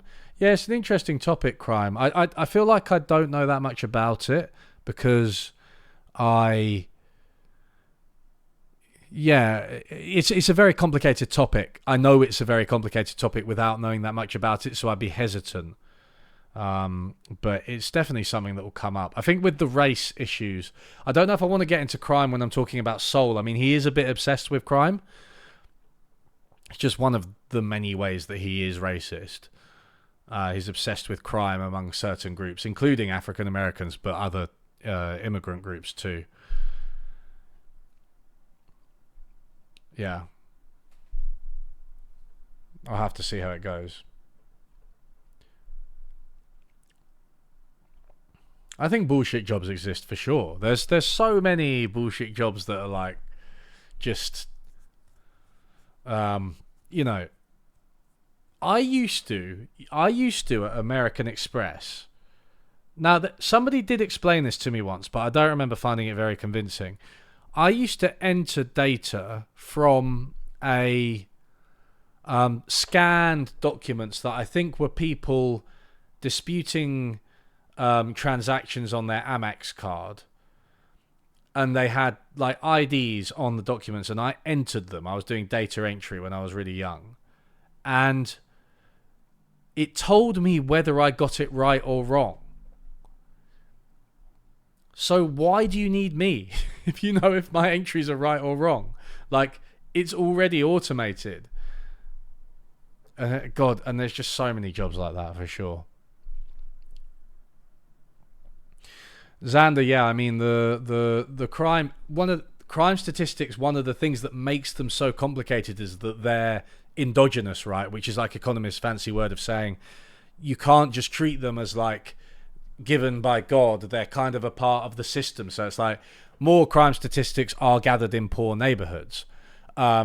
Police, given that they approach a lower income person or a black person or an immigrant, are more likely to log it as a crime, right? Like if I get into a fight, you know, I'm more likely to get a slap on the wrist versus somebody in a low income or a black community.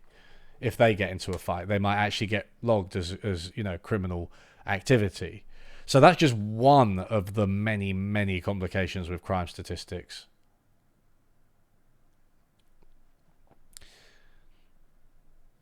You think open source wouldn't exist without IP?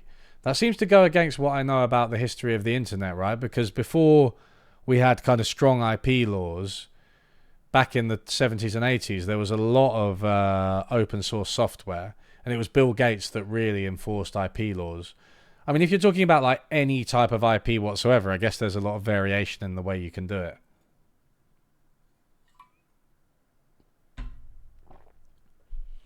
Yeah, my mum is endogenous.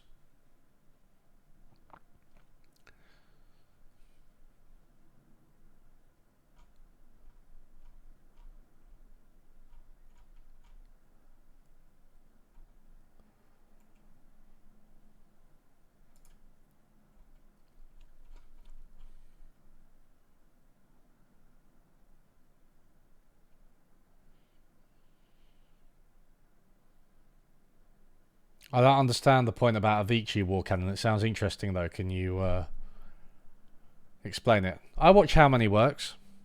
I think I gave him a shout out in my latest video, right? Because he talked about predatory pricing in computer games. I would Who would Thomas Sowell play in Mortal Kombat 1? God, I wish I knew the game. I'm trying to imagine Thomas Sowell playing Dark Souls.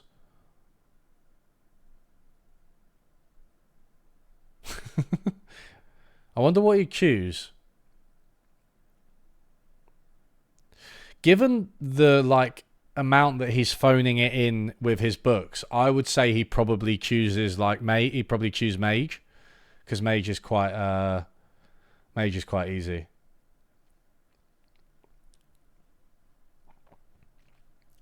Right, I mean I can get behind licenses that ensure things are open source, right? For sure. Just like I can get behind like property rights that protect workers owning the means of production, for example. Hunter. I rolled Hunter on my first go of Dark Souls because I play Hunter in WoW, and my thought was, oh, the Hunter's going to have a bow. Now it does, except every other class can use a bow. And the Hunter's literally like the worst fucking thing. So I was like a crap Hunter with a dex build, which is probably why it took me like 80 hours to finish the game. Also, my Switch controller, because I did it on Switch, Dark Souls Remastered, had loads of drift, which made like Sen's Castle and Sen's Fortress, and the Crystal Caves and places like that just such a fucking nightmare.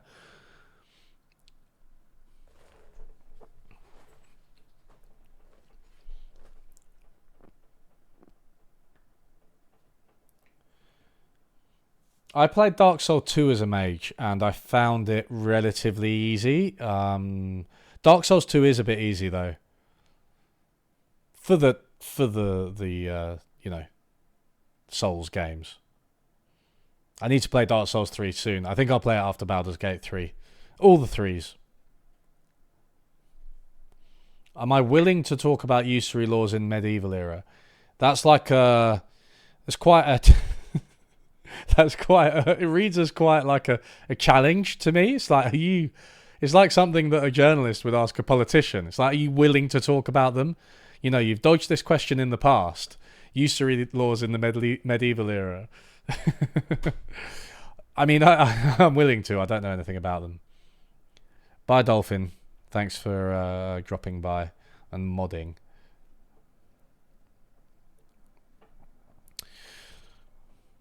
I was kind of tempted to react to some more News' video on planned obsolescence, which I haven't watched, but it's quite long, and I don't know if there's any point in me reacting to it. I just feel like I don't know if it's just really similar to mine, or like I'd be repeating the arguments. I still need to watch it though. Thank you, Tantan. I did actually. Thank you for sending that over. Did I fuck the bear? I have not fucked the bear. I haven't fucked anyone. In Baldur's Gate 3 or out of it. I honestly, I avoid I've avoided that so far, that aspect of things, but maybe I'll do it soon.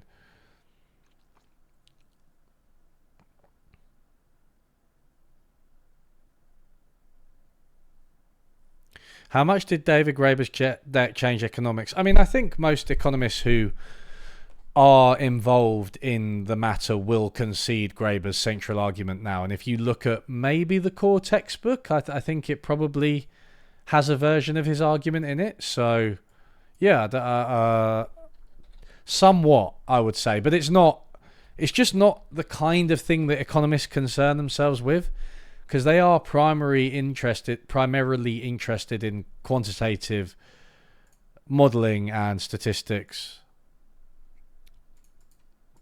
Maybe the new core textbook will have like more of a role for it.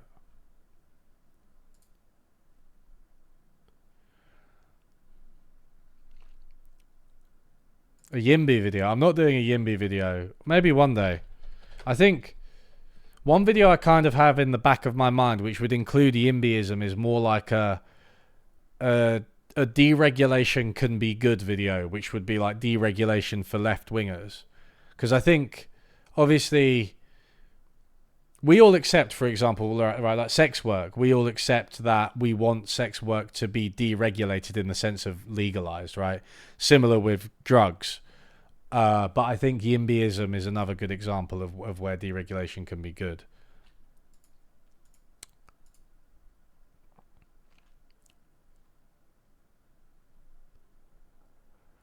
Yeah, but yeah, Xander. I mean, Demon Souls isn't the best one, right? I would play it a few. They hadn't really worked out the kinks. One of the things I found with Demon Souls, partly because I played it with my friend, who really likes to level in those games, like if I can't beat a boss, unless it's clear that I'm at that boss too early, right? I've taken a wrong turn or whatever.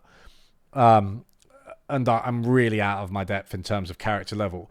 Unless that's clear, I will just play it until I beat it, whereas he would be more of a leveler. But the result on Demon Souls, and I feel like it's really easy to do this on Demon Souls, we were over-leveled by the end, and then it just got really easy, and it was kind of weird. Yeah, I never played Demon Souls, the original, maybe just the remake, only the remake, so maybe the remake's a bit better.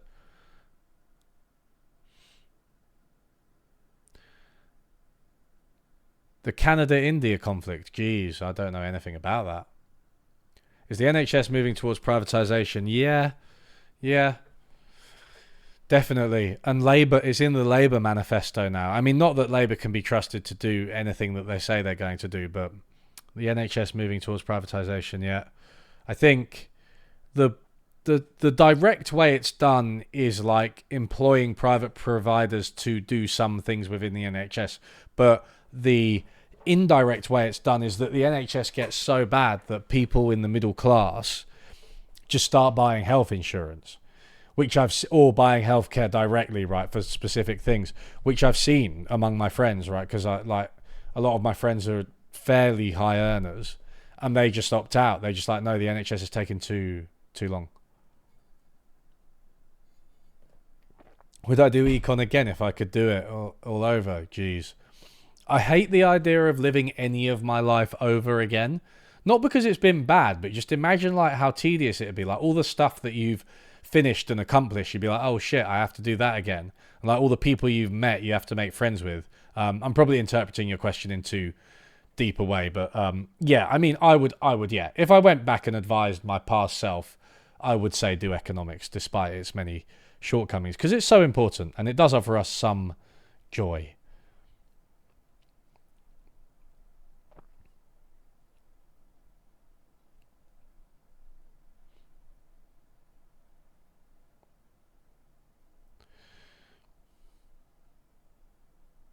Oh yeah, I saw that thing about Canadian Parliament and the Nazi. That was weird, wasn't it?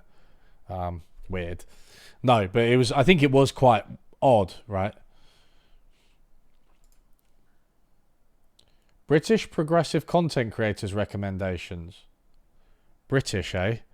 Oh, I'll tell you who I quite like that you might not have heard of, because I'm presuming you've probably heard of like Philosophy Tube, H Bomber guy, Sean. If you haven't, then give him a go. But there's a guy called Damien Talks Money, who's like an economics guy, and he's quite balanced. I think he is clearly progressive. Like he's certainly not right wing, but he's not like that political. He's more just like quite nice, fairly short videos that just update you on like the British economic situation. There's Mooncat as well, if you've not heard of her, although again that might be someone you've heard of. Kidology as well. I'm just going through it's difficult to remember. Oh, and Gary Stevenson, Gary's Economics, also good, broadly progressive, yeah.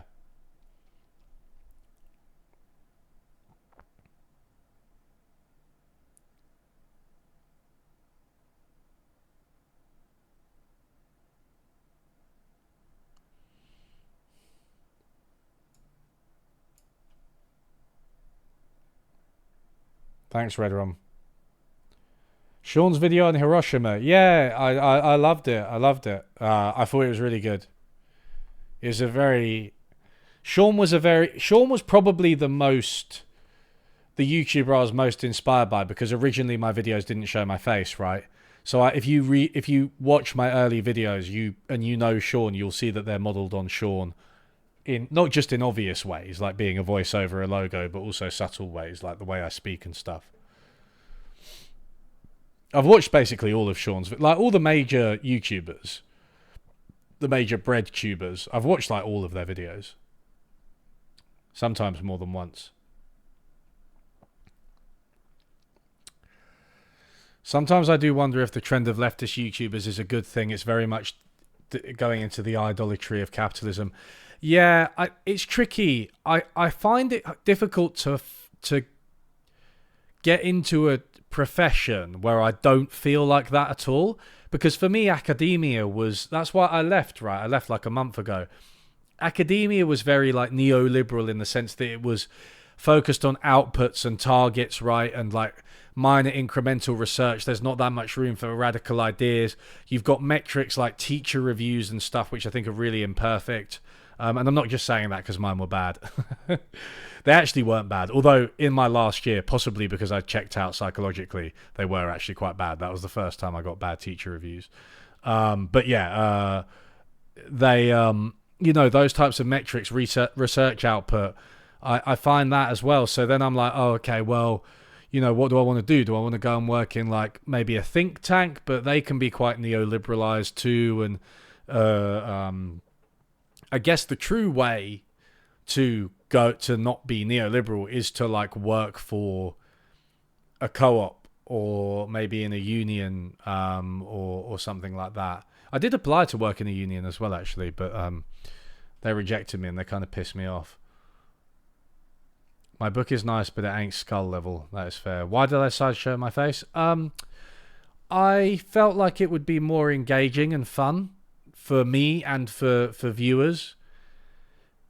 I feel like the dead time where you're just over a logo can get quite dull. Even if you're engaging, Sean's videos, while he's very good at them, there's, I can imagine a lot of people finding them quite boring.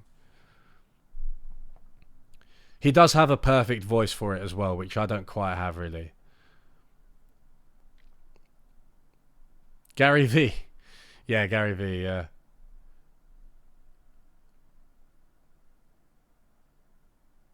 You like my face, thank you. Yeah, you can do a bit more with your face as when your face is on it. You can like, you can interact with the camera, right? I can look at you and I can like do this over here and then that over there, right? And like, I don't know. There's a whole bunch of things because I've done a fair amount of public speaking, like if you count teaching as public speaking, especially. So I'm quite used to using my face and voice, my face and hands, as well as my voice. Thoughts about having a convo with Destiny? Wait, what's going on? Why do people keep asking that today? That's literally the third time. Can't do the Simpsons joke of squeezing orange juice on your eye with no face cam. That is why I showed my face. That is literally the reason. It's one of the first things I thought of when I decided to show my face was the orange juice squeezing. What would I say to being on the Simpsons? Oh God, that's a good question. Because on the one hand, it would obviously be sick to have been on the Simpsons and to see a little Simpsons version of myself.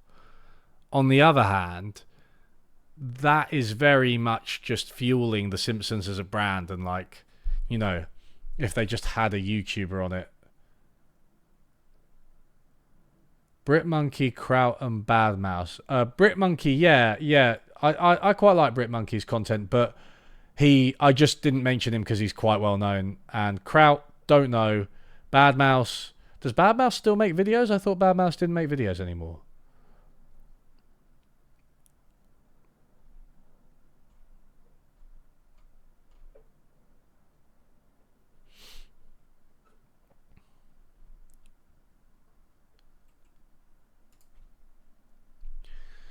Yeah, it's funny, Epic Eric, when I was asked about The Simpsons, my first thought was Elon Musk's been on The Simpsons, and it was really embarrassing. And then I just feel like, am I like a self-promoter in the vein of Elon Musk? Lady Gaga's been on The Simpsons, and I don't have a problem with Lady Gaga, but that was a terrible episode and was very much like, let's just have this celebrity on The Simpsons. And it literally, yeah. If we're just asking questions, can I ask your opinion on Thomas Sowell? I mean, we've been talking about Thomas Sowell quite a lot, so ask a specific question. Brit Monkey is a liar, like he said America would be a utopia. How stupid is that? I didn't watch that. Although I did watch the follow-up that was about how Americans are stupid. So I guess he felt the need to balance it out. George Bush was on The Simpsons. That whole storyline's so funny.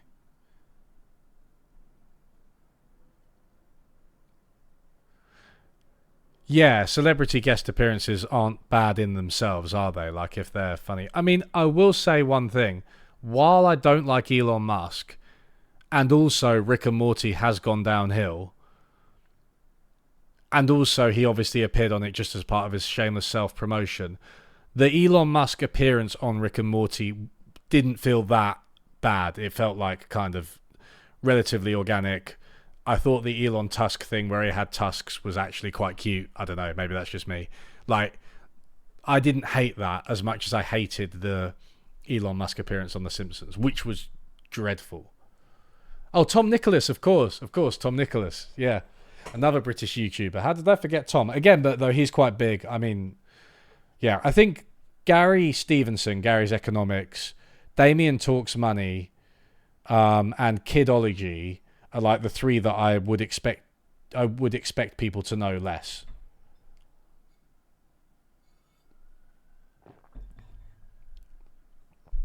You know, I was in the same room as Tom Hanks, which was like, I don't really do celebrity culture that much, but Tom Hanks comes off very, very well. And so I was very excited to be in the same room as him. And had I been able to stay in that room longer, I would have got a chance to speak to him and take a selfie with him. But right now, there's just a picture of me with him in the background. But I was a little bit, not starstruck, but I was like, oh, Tom Hanks. He's quite, I feel like nobody hates Tom Hanks. He's like, actually seems like just quite a nice guy. Mooncat is very important. She makes some of the best videos on YouTube, I think, Mooncat, in this space. Or maybe just full stop. Patrick Boyle, he's Irish though, right? Can't call him British.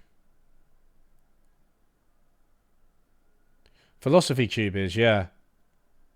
Canon hate Tom Hanks.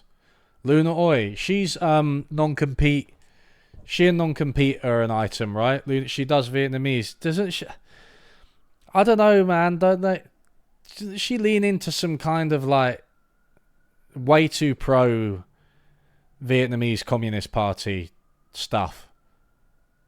I don't know. But I don't know enough, really.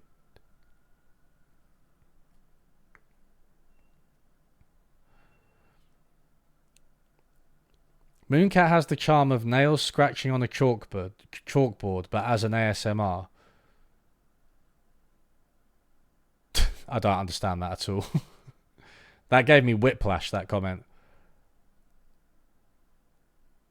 Luna Oi doesn't deserve the crap she gets. Well, she's a non-white woman on the internet, so I can believe that. I do think she's tanky adjacent, though. Otum Shank.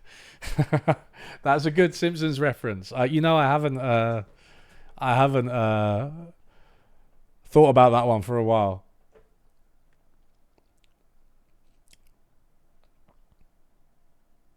Liam Neeson.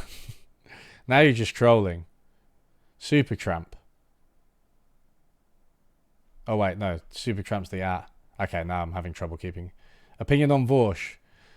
As I mentioned, you heard it here first. I do watch Vorsh's content. Vorsh is actually a patron of mine. I speak to him privately sometimes. Not about much, just, hey, liked your video, blah, blah. I don't agree with a lot of the hate Vorsh gets.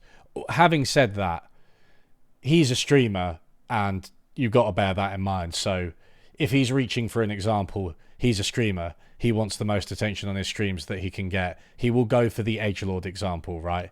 He will say provocative things. So you know, you got to bear that in mind. I don't agree with all of his opinions. I don't agree with the way he frames everything, but on the whole, the sheer the madness of the out of context Vorsh quotes that you get, I just can't comprehend it. It's like, you know, the dude is not you know, kiddie lover.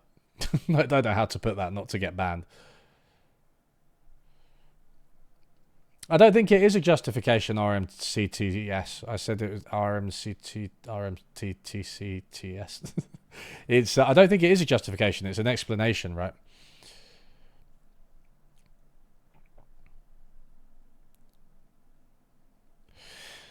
Yeah, I agree with you on the fandom Marinus. It's like it is too much. I think that online culture of cheering, you know, cheerleading, the debate culture can sometimes be really negative.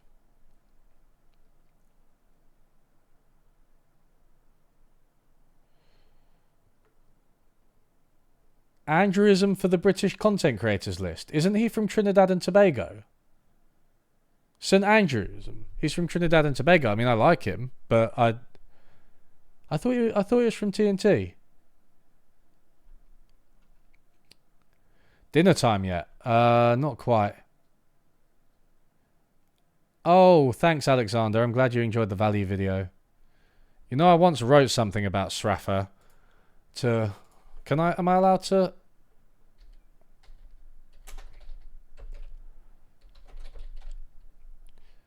I might be able to link you to it in the meantime. I mean, I can't, I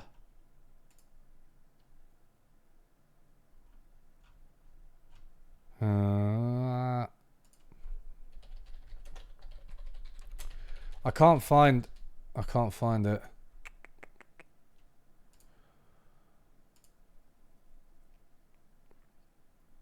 I can't find what I wrote, unfortunately.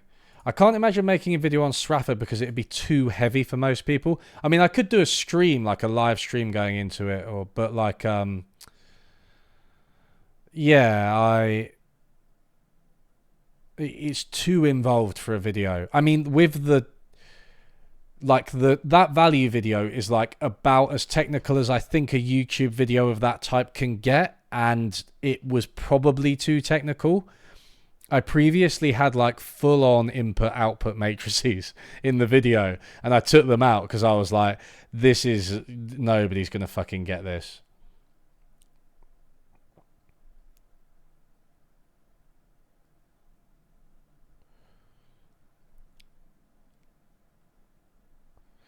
Okay, someone's asked about the planned obsolescence video. Do you think that prohibiting dropping off waste internationally would benefit the goal of reducing single-use and short-use products? Yes, I think so, but yeah, maybe. But it's difficult because are the parties involved in the production and sale of those goods the same ones that are affected by the waste? Because if it's still dumped on in areas, you know, if it's still an externality, right, it's dumped in areas or on parties that are within the country but who are not the same as the ones that produce it, then it might not affect the problem. And also bear in mind, it is already illegal, but it's still done.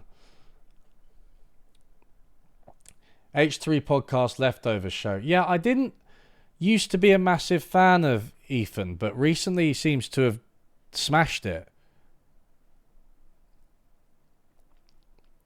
He seems to have absolutely smashed it. He did like XQC, that debate, pearly things, just pearly things. He's become very good at exposing grifters, which I respect. Yeah. My favourite TV shows. Oh, Severance. I mean, I loved Severance and Succession. Right now I'm watching Top Boy. I'm watching Death Note for the first time. Sorry, everyone. I only got into anime like 2 years ago. And I'm not like that into it, certainly not by online levels, where everybody absolutely fucking loves anime. Yeah. Yeah, I think I quite like The Boys. I think that's a good show.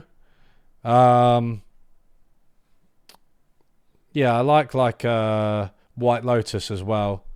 And I thought The Last of Us was pretty good.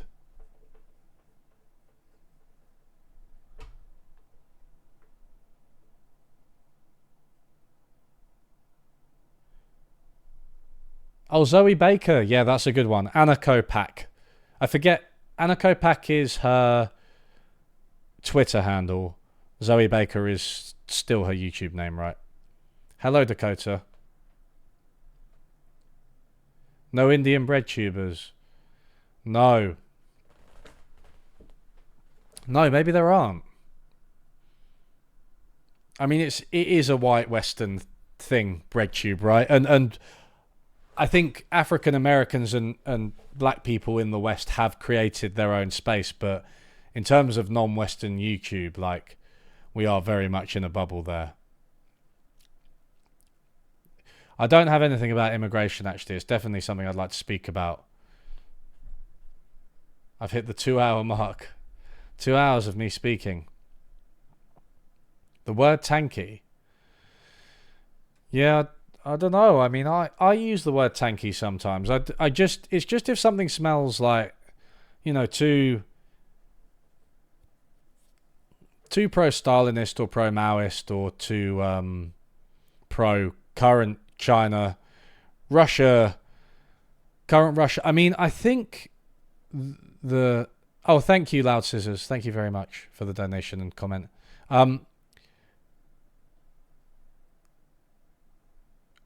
Obviously, current Russia is capitalist.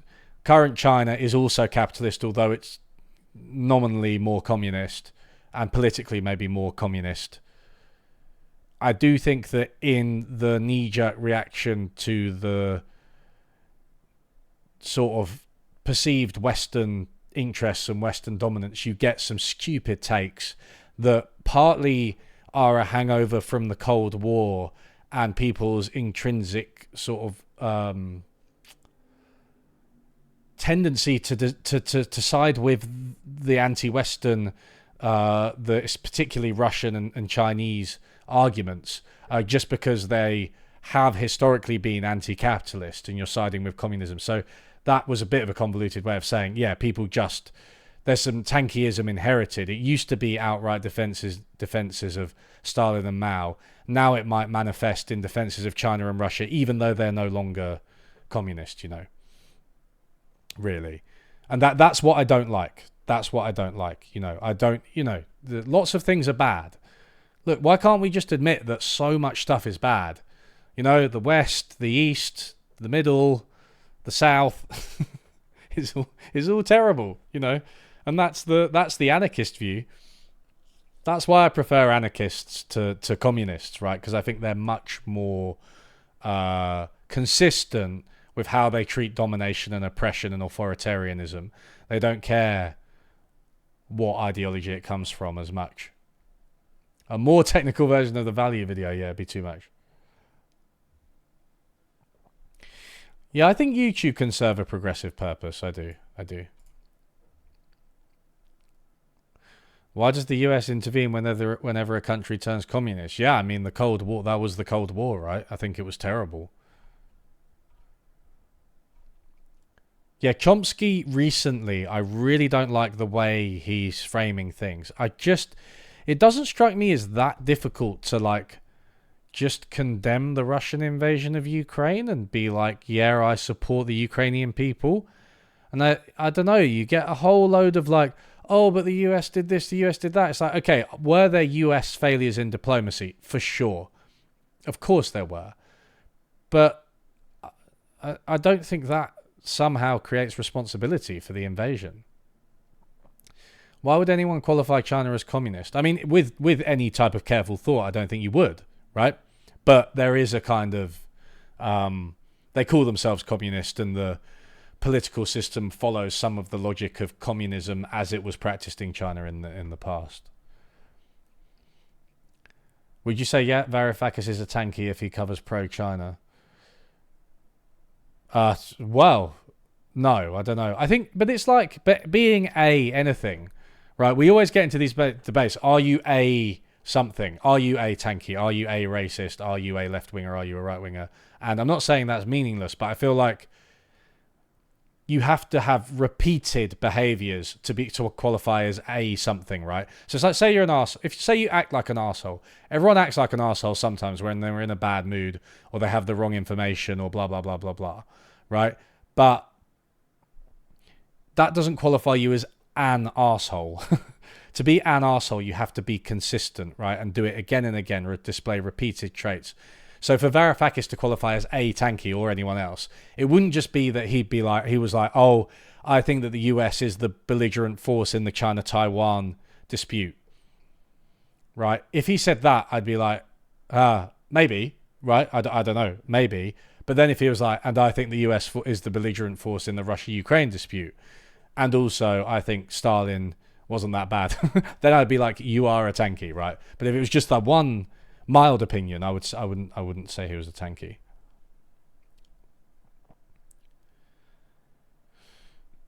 China's capitalist, because I think China. By the way, somebody asked me about the resource-based economy, and I don't know that much about it. I'm not going to lie, but thank you for the donation.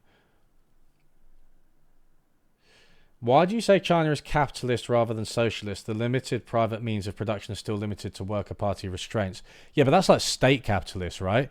You have private investment, you have market economies, you have private businesses, you have billionaires, right? You have private concentrations of wealth. It's state-directed capitalism for sure. It's very different to what the USA, the UK, European countries have. It's different to what Latin American countries have, but it is capitalism. There's capital accumulation. There's the MCM prime circuit, right? The investment. There's widespread markets. What's wrong with defending Stalin and Mao? It's not like they did nothing useful. Well, yeah, but like, I don't think there's any regime in history which has done nothing useful. I think you got to balance it and say, well, you know, the bad outweighs the good, or, you know, the ends didn't justify the means. Oh, the Venus Project. Yeah, I've heard that before. Maybe it's something for a future research stream. Tankies are mostly 18-year-olds that are just looking for a unique identity. I think that's kind of true of a lot of these labels you see online. Whether it's like the neoliberal, the blue globe neoliberals, even Soc Dems, right? And what do they have? The Rose, or is that no? That's Labour. What's the Soc Dem? Oh, the Soc. Sorry, the Soc. Right, and the flags as well. You've got Ukraine flag, US flag, Statue of Liberty for libertarians. I think, like, yeah, it's if somebody's like young, they are doing that primarily as a vehicle for their personal identity.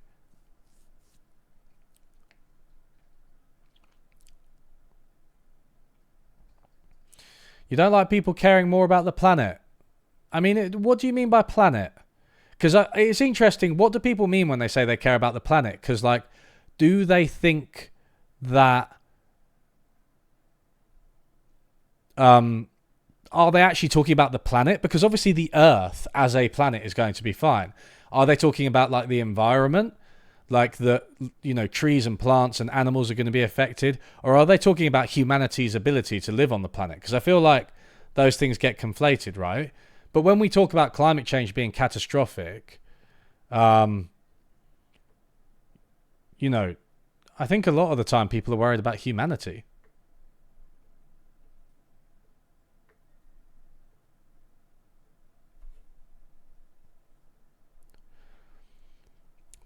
Somebody asked, do I think that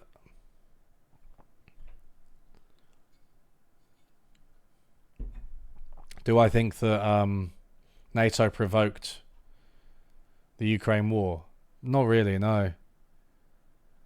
I don't think so at all, because I think that NATO is an organization that is basically entered into voluntarily, and I don't understand why Russia is justified in invading Ukraine because of that. I think that ultimately comes down to Putin, and it's been clear to me that Putin has a lot of designs on it, sort of re-establishing something like the Russian Empire, not even the USSR, the Russian Empire in the fucking 18th century. That's like what he said, right?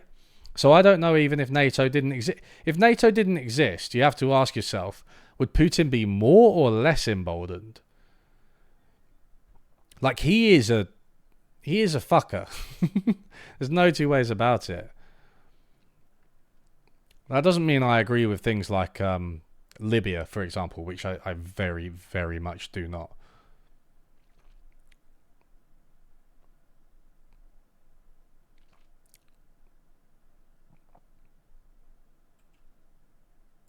Hi, Econo Boy. I voted for NATO. I didn't vote for NATO. I didn't vote for a lot of things, though, man. I didn't vote for the Tories, for instance. Not once. Although I did actually vote for the Lib Dems in 2010, much to my shame, which kind of enabled the Tories.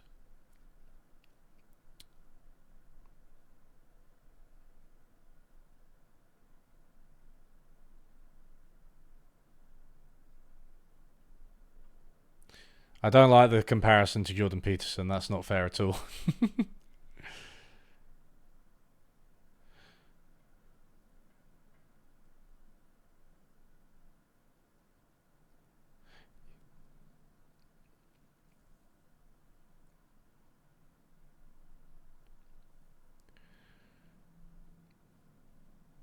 What made me left wing? I mean, I used to be more of a centrist when I was very young. Kind of a, the type, like a New Labour but not Iraq type. That's what I was. Then I really thought the Tories were awful already, so I was already like anti-Tory.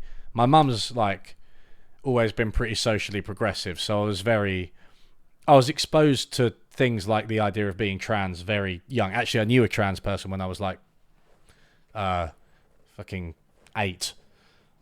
So, I lived in Brighton. I grew up in Brighton, which is like the gay capital of the UK. So that, all of the socially progressive stuff, even though Brighton is quite middle class and white, it has to be said, but like all of the socially progressive stuff, including like vegetarianism and veganism as well, I was exposed to at a very early age. So I was never going to be socially conservative.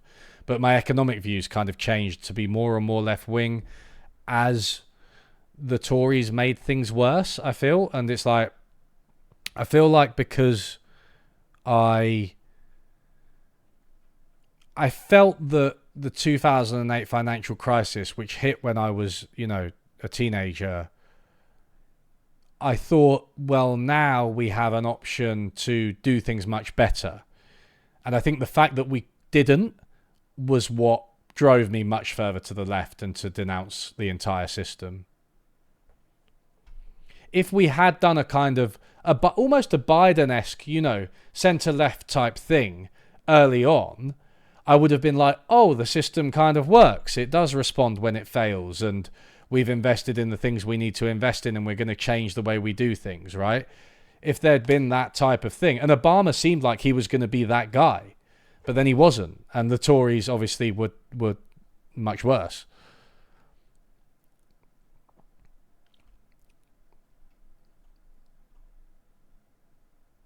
Oh, thank you very much, Roberto. Yeah, I agree. It's a full antitrust. There should be so much more. I mean, regulation is expanding on planned obsolescence, I think. The EU is pushing it, but it's so hard to regulate.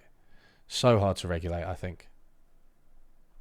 Oh yeah, there's John as well. John's a UK based YouTuber. Reason TV. Yeah, I have seen Reason TV. They're funny. They make me laugh, some of these libertarian channels. They're so rubbish. Do I think Starmer is a force for good? No, I do not. Oh my God, I hate him. I am going to vote Labour, but I am gonna, I don't know, wash my hands for 30 continuous minutes afterwards. The man has no principles. He goes back on everything he says. He literally flip-flops with the political winds. He can't commit to anything. He is not going to do anything good. The only thing I can hope is that he's less likely to continue the decline. He's less likely to do things that are bad, I think, than the Tories. Like, the Tories will... I don't know, though. They said they're going to fucking bring private providers into the NHS, so whatever. Maybe he will do things which are bad.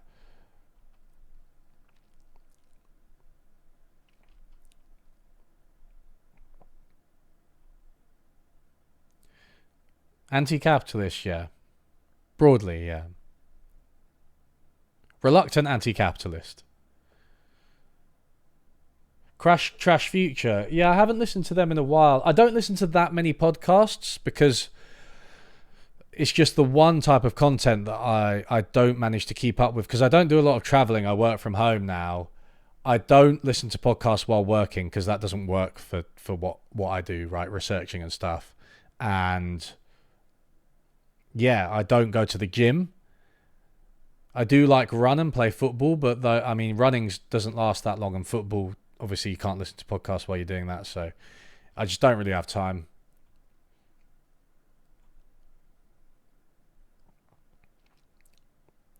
I hope that the Tories lose and Starmer only gets to lead a hung parliament with assistances from another party who force us to have PR as a referendum. That would be an amazing outcome. If we get PR, we might stop ourselves from becoming not a country anymore, because we are essentially no longer a country. We're not a real country in the UK. We've been in decline for so long, and there's so much inequality. London is just a separate place. We're not a member of the EU anymore. We're not a member of the European community, right? We're just massively in decline, and we're just a Tory backwater. Electoral reform would be the only way to shake that up. Yeah, I wouldn't blame anyone for not voting Starmer, actually. Especially given the trans stuff as well, because that really concerns me. God, imagine if I voted Lib Dem again because of their stance on trans rights. Partially, and their electoral reform. But then they would enter a coalition with the Tories, right? That's why I wouldn't vote for them. And Labour aren't going to do that. Me and Econo Boy. Well, I'm a market socialist, whereas Econo Boy is a social democrat, so he doesn't really believe in co-ops or worker co-ops or anything. I had a discussion with him about it on his channel. You could listen to it if you want. He's more of a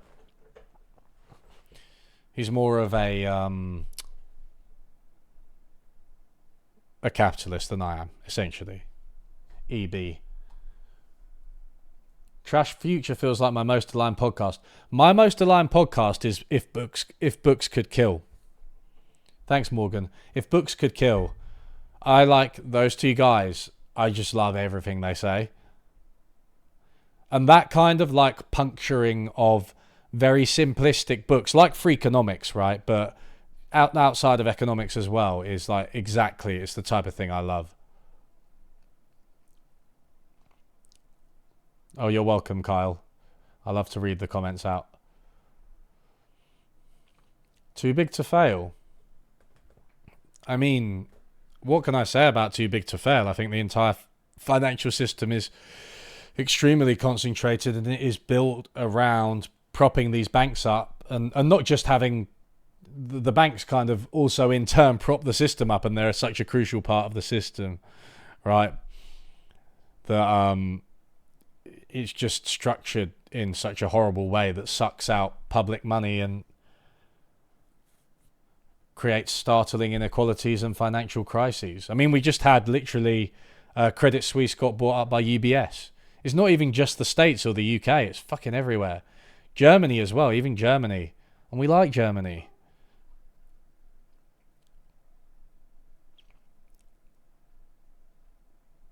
Yeah, the Law Boy. Law Boy's good. I'm a market socialist, yes. Yes, I am. The best type of tax system? I don't know what that means. I mean, I can give you a couple of principles and taxes that I like. I think a broad base where as many people as possible are paying some tax, so that you've got quite a robust tax base and as few loopholes as possible. And obviously a progressive tax system, I support progressivity as a way of, reducing inequality, raising funds for public services, and also disallowing rent-seeking behaviour.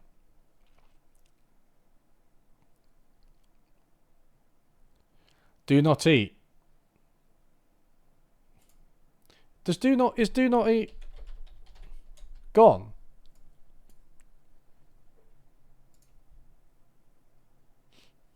Two years ago.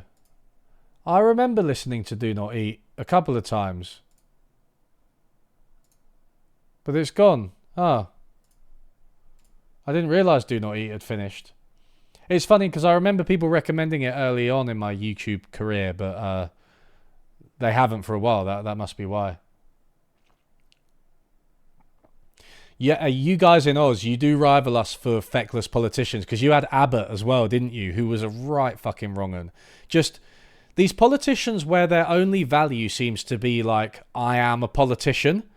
And Obama was one of these, by the way, I think. David Cameron another, Keir Starmer's another, and Tony Abbott, yeah, like very Anglo, very Anglo.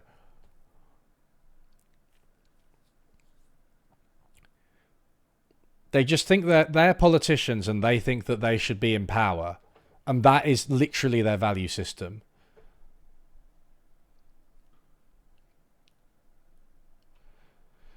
A master's in economics. Yeah, I don't know. Leeds is a good one. I know some cool people at Leeds, pluralist economics. I know some good people at UWE, University of West England, Bristol. That's in. Another good city. Both good cities, Leeds and Bristol. Manchester Metropolitan. Manchester's a great city. That's where I did my PhD. But the Metropolitan, not the uni of, is a good place for kind of heterodox and pluralist stuff. In London, you've got Goldsmiths, which I live really close to Goldsmiths. I live in New Cross. And should I say where I live online? I don't know. You won't be able to find me. Kingston as well. And Greenwich too. I think those are the main ones. I might be missing one or two.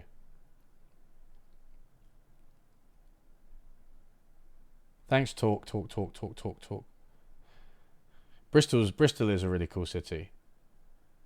Why am I a market socialist? But well, I mean, I'm a socialist in that I think that the ownership of capital should be collective, because I don't think that ownership rightfully confers upon the person who owns something a return. I don't think that you should automatically get a return just from owning things. I don't think that's necessarily justified. The only way you can justify it is in a kind of consequentialist manner and say it's good for the broader economy, which maybe it was in the early stages of capitalism. I can concede that point rhetorically, but I don't think it's good now. I just think it creates inequalities. I think it creates political corruption. I think that it doesn't serve workers or communities or the environment. And that's why I want to socialize ownership, right? But then in terms of abolishing markets, we can experiment with that.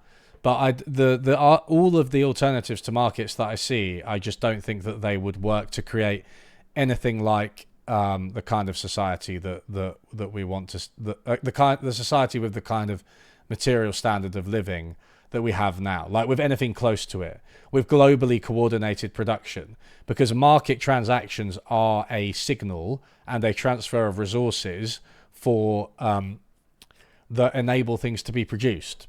It's really that simple, right? Like by transferring money to somebody, you show them first that you want them to do that thing, but secondly, you give them the resources to fund it. And I think that is important. And a lot of the things like central planning mechanisms, I mean, there are mathematical demonstrations of this, but like they're just a really convoluted way of doing basically the same thing. Now, if you want to tell me you want to get more communal and more and like move away from like a modern industrialized society, perhaps, right? A more kind of primitivist, which is maybe a bit of a racist term, but that's what it's historically been called. That kind of position, then I don't necessarily agree with that type of position, but I do think it's more coherent.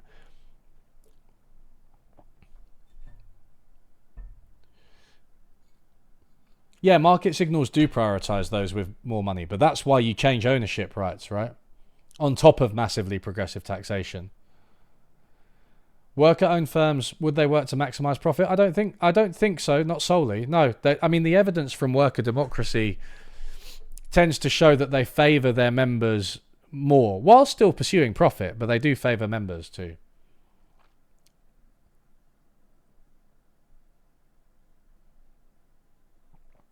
I've read Capital as Power, yeah, not for a long time though. I like them. I think Bichler and Nitzan, they're very good at critiquing others. I'm not 100% sold on their framework. I don't. The evidence they have for it is not completely convincing. But that's normal if you kind of invent a set of ideas and you need like teams of researchers to investigate evidence for any economic theory. You can't just do it with like 2 or 3 people like they've got. See you later, K. Clow.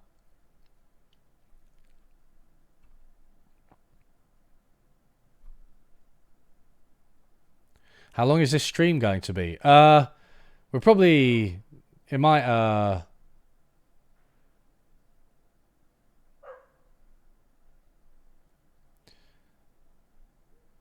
I'm not sure how a central planner would determine what's socially necessary, Wota. Why would they know what's socially necessary in like a big globalized economy, and why would their own interests and incentives not come into account to corrupt it? Why would you not want workers and communities and governments to an extent to have a say in how the industry is run? This will be unlisted and re-uploaded to Unlearning Economics Live. Thanks for following, Frankie. Yeah, consumer co-ops are a big part of my vision for socialism. I think they're not as liked, but I think they especially work for the digital economy. I think that is where consumer co-ops come in. Like people should own Twitter, but there's also like shops. There's a history of shops being consumer owned, right? I mean, the co-op is consumer owned, hence the name. In the UK, I would definitely back that. And they historically, the good thing about consumer co-ops, I mean, it's in a way we separate these out: consumer co-op, worker co-op, credit unions as well, building societies, financial cooperatives. They often come together. You often get like a community-led initiative to have all 3 of them more, and they all cooperate, right? So consumer co-ops historically might ensure that workers had enough food, etc. No, I think markets do lead to inequality, but I think that's massively exacerbated by private ownership of capital. Markets do lead to inequality. That's why you need taxes. In Yugoslavia, right, they had inequality across regions because the more profitable and popular firms got more money. So the regions, the workers of those factories and the regions where they were richer than those where they didn't exist. That's why you can't just have like worker ownership or consumer ownership and think it's going to solve all the problems. It's not. I don't think any one policy is going to solve all the problems.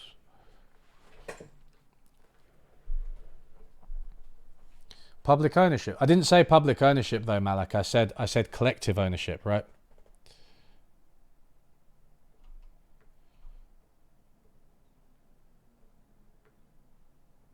Should leftist economists emphasize social progression less to include conservative socialists? I don't think that we should downplay it or pretend we don't believe in that type of stuff, but I think just focusing on economic arguments can help with that aim, if you get me right. So I'm not going to say like, oh yeah, I hate trans people, but we agree on the economics. Like, I'm not going to pretend that or buy into those arguments at all, but I will be like, put forward a kind of almost purely economic argument in the hope that it might persuade some of those people. I don't want to read Piketty's Capital. My stereotype is that he explained that markets create monopolies in a way neoliberals can't deny. Is there more? I wouldn't characterize it like that way at all. He says they create inequality. So he's talking about inequality, and the idea is R greater than G. So the return on capital is greater than the rate of growth, which leads to inequality over time. I don't think that was proven in the book, and I think he's modified his framework since to emphasize the importance of politics in determining what the return on capital is. Collective ownership would change that, right? Decentralized technology, yeah. I mean, I don't know. Like, I spoke to James Plunkett, and he was talking a bit about how to decentralize like ownership of information and stuff. I feel like that's an interesting avenue for creating ownership in the hands of the people, right?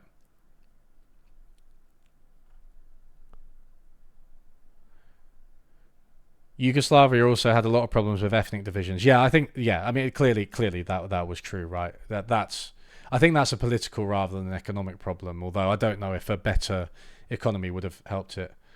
How do you best reply to people that try to use Venezuela as an example of why socialism is bad?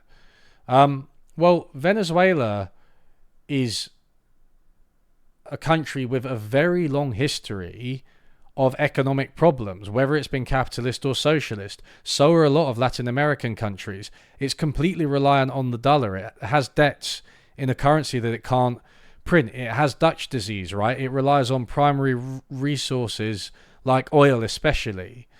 And Tyrannius, just to answer your question quickly, to buy my book, do you mean the Econocracy? I don't... I guess directly from the Penguin website, if you mean this one. The other one's not out for a long time. This one. But I don't really get a cut, so just get it or download it illegally. Don't worry about it. Thank you, though, for the thought. Yeah, so Venezuela's like completely dependent on dollars, has loads of external debts in a currency other than its own, is dependent on oil, did face sanctions from the USA as well, which didn't help, right? Like, all of these countries like Venezuela always experience economic problems. Not to say the government there didn't make mistakes, because they definitely did, right? But it's like, I don't know, I don't understand why don't people point to like Haiti or like Venezuela before Chavez as an example of how capitalism fails? You know what I mean? Venezuela before Chavez was like not an amazing place to live. There was a lot of repression. There were a lot of economic problems. Chile in the 1970s, like these Latin American countries have long histories of like dictatorship, economic problems, hyperinflation. Thank you, Cole. Yeah, pirate. Am I going to get banned for that as well? Pirate. Have sex. Mastodon. I mean, I think Blue Sky is actually the alternative to Twitter. When they finally get it away from, I don't know, are they going to get it away from needing invite codes, or are they always going to keep it in that kind of beta stage? That does help to keep out some people, but it also is difficult. Well, I stand against planning. I don't want commodity production in my socialism. But it's not being against planning, it's against central planning, right? I think those are two very different things. Planning is ever present. Planning happens in current capitalist economies, in the private and the public sector. It would happen under socialism. Central planning is a very, very direct, specific and intrusive way of regulating absolutely everything that's produced in an economy from the top down. I don't think it's a good way of doing things, but I don't think it's a necessary condition for trying to move away from commodities either, right? I think you can have public services. I think you can have, in the traditional social democratic way, I think you can have community-led efforts to produce and distribute things. Those don't require central planning, right?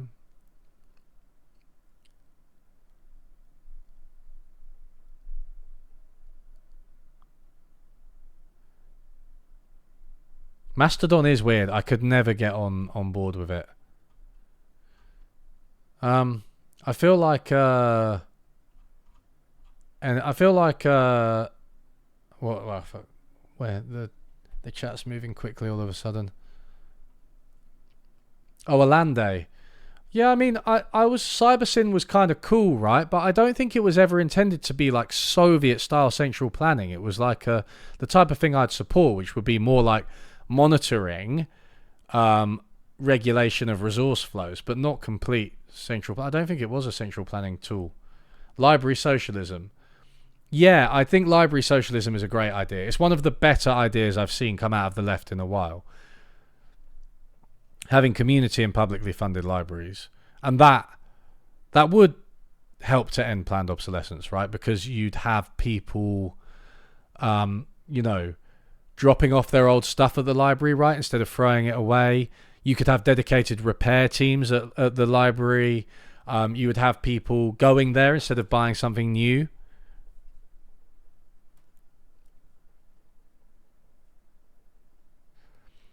The best co-op voting structure, difficult to say. I think it depends on size, right? I mean, I'm not a fan of unanimity.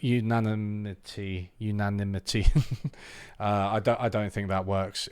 Because I've been in organisations where you need unanimity and they don't do anything. Yeah, but then like as it gets bigger, you're looking at a more representative democracy type situation like Mondragon.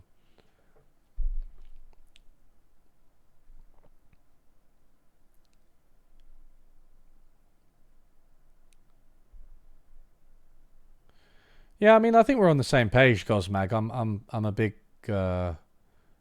fan of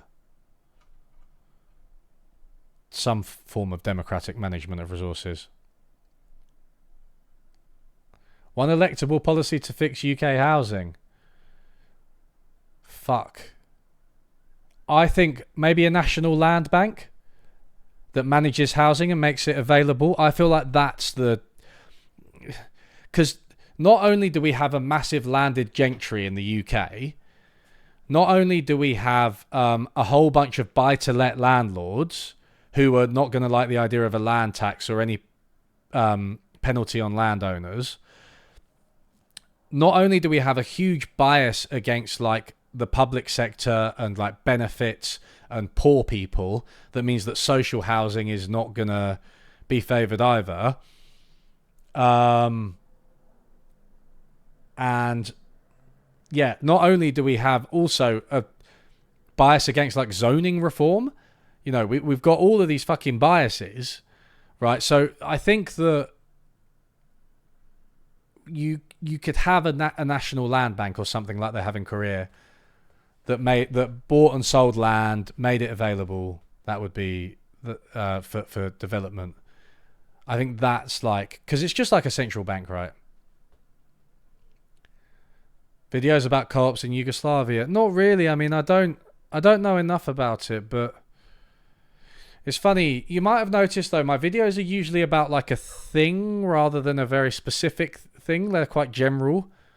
You know what I mean? Like I'm like planned obsolescence or worker democracy, not planned obsolescence specifically with Apple and not worker democracy specifically with Yugoslavia.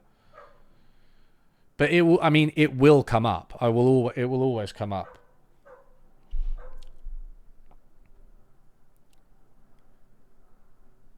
Deliberative democracy. Yeah, I mean that's like the communal stuff. You've got to do it at a small scale, right?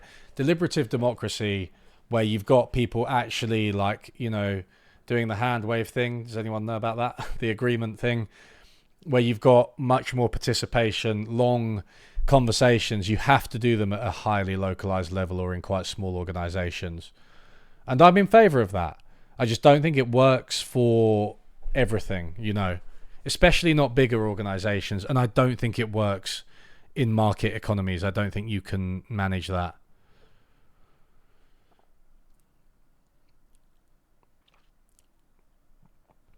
Are you afraid of getting too big an ego and talking about stuff you don't know? It seems to happen to people who talk about stuff and seem reluctant to not make a video. Yeah, I do wonder. Sometimes I think about myself in like 3 years, and I'm like, am I just like talking about, the economy of Pakistan or something? But I, if you do a PhD, it does teach you how little you know. So I have that in mind, and I can't imagine I'll ever stray too far outside of economics. I passed 1K followers on Twitch. Hey, what does demonetization do? Like, oh god. I mean, I can't remember talk about things I don't know about. I remember that vaguely because I've got some Indian friends who were talking about it, and that was a terrible policy, right, Tushar? Like, weren't they just was it the abolition of cash or what did they do? It was dreadful, horribly thought through, and also worse for poorer people, especially, right? Nightbot's being a bit aggressive. I think that was created. One second. that Nightbot message is like well aggressive. It was created during a particular time or a particular stream where people were very, very off topic. I'm just going to get rid of that because nobody's really being off topic, and there's not so much of an off topic in a chat stream like this, right? My stream about Sabina Hossenfelder is on my live channel, which is Unlearning Economics Live. You can find it at the bottom of my normal main channel.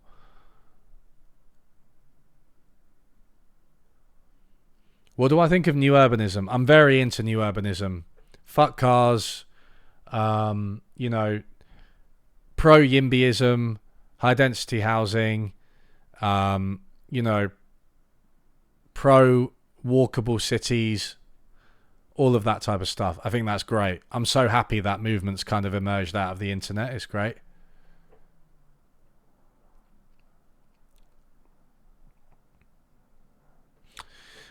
Constantly volatile. I mean, Andril, constantly volatile markets like agriculture are immune to planned obsolescence. I don't know. It feels like that's more of a characteristic of the goods themselves. Because, like, how can you planned obsolescence grain? I don't know if that's about volatility. Communes and kibbutz worth reconsidering? I think so, yeah. I think there's some interesting stuff that's come out of the Kurds, right, in the Middle East, and their communes and how they're changing things. It's something I'd like to talk about in the future.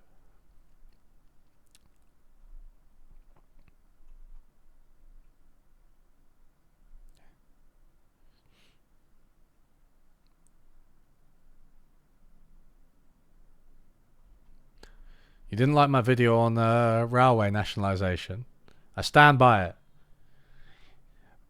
Let me just reiterate, the main point of that video is that I was saying you can't just say privatization is bad and think of it as an argument for nationalization. That does not follow. Firstly, because there are more than two different types of organization, but secondly, privatization could be bad, but nationalization could be worse. And the same goes for any type of comparative analysis, right? You've got to have a point of comparison. I didn't feel like Sean demonstrated nationalisation was better than privatisation. He just demonstrated that privatisation was not great. And the UK train system has always been terrible. We're just uniquely terrible at everything. I was talking about this with my housemate the other day. He was like, why are our trains so shit? Like, other countries do it well. Like, what's gone on? And I'm like, I actually don't fully know. Because privatization was bad and it was badly handled, right? But like the type of privatization we did was like the worst type as well. But the problems predate that and they can't just be attributed to it, I don't think. It's like, we are literally so... I mean, look at High Speed 2, right? We were talking about that earlier. It's a government project. They've just fucked it up. We can't do anything in the UK. We can't do anything.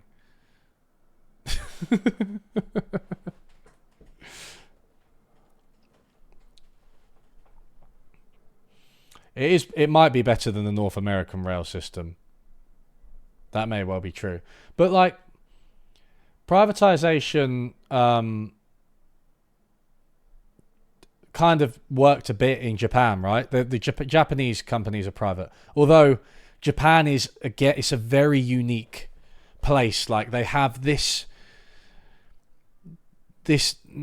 communal spirit, nationalism that drives their corporations as well, and so their corporations tend to have a very rigid social mission that makes their brand of capitalism really different to a lot of other places, Japan. So I do think it's quite unique. See you later, Luna. Thanks for joining. Yeah, Japan kind of doesn't count in economics. It's like, you know, they've got massive amounts of public debt, and not that public debt is always a problem, but like they have loads of public debt and it hasn't posed any problems for them. And they have these massive corporations that like provide pensions and employment for life for their employees, like completely different to anywhere else. It's like, what's going on? Japan, WTF? Like, it's such a wild economy, honestly. But yeah, I mean, obviously Japan. That's not to say Japan doesn't have major problems. I mean, they do that thing. What's that thing called that Japanese people do, where they have like a 15-minute sleep on the floor in public because they're like exhausted from work and running around? What's that called? Because it's fucking horrible. I mean, I'm sure Japan's public streets are cleaner, public spaces are cleaner than most other countries, but still, there's people just like asleep in train stations with people walking by them. Japan does have honor. Japan has all the honor. And the USA has absolutely no honor. That is true. Even the UK has a bit of honor. The USA doesn't have enough history to have honor. The French and Italians do it quite well. I think Italians have like a 2-hour lunch break, don't they? I love France in the way that when you go to France, you're just like, if you go to the USA, like everything is always open. You can always get any consumer product you want at any time of day. Vegan sushi, I want it now. Get it to me. Deliver it to me. In the UK, it's moved more in that direction, right? And especially in London, you can get pretty much anything you need whenever you want. In France, they're just like, fuck off, we're not open. Also, what's vegan sushi? Like, they literally, if they're not open, they are not open. And they are at lunch, or they've finished, or they haven't started a lot of the time. And then you're just like, oh shit, I can't get something. Well, it's my fault. I love that. DWC, I think that's interesting. You don't want a lunch break. You want a 4 or 5 hour workday, and then that's it. I kind of agree with you. Yeah, I actually agree with you. Yeah, I think you could even, you know, you could do that. You have breakfast, you go to work, then you have lunch, and you're finished. Am I vegan? No, I'm vegetarian. I used to be vegan. Now I know what vegan sushi is, HG. I was doing an impression of a French person. I didn't do the accent because that would be I would be bad at it, and it would also be a bit offensive.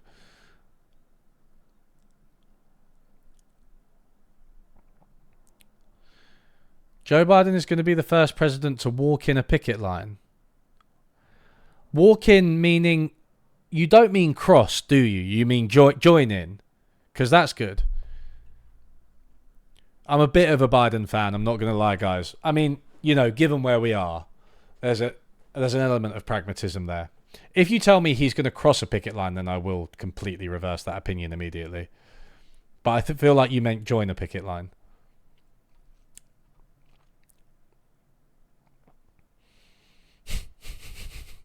The serious questions are coming in now, everyone. What do I think of chicken tikka masala? Does it hurt the economy?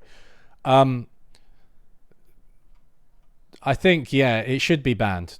It should be banned. I think the time has come that we need to admit that it has ruined the economy and our country and our lives.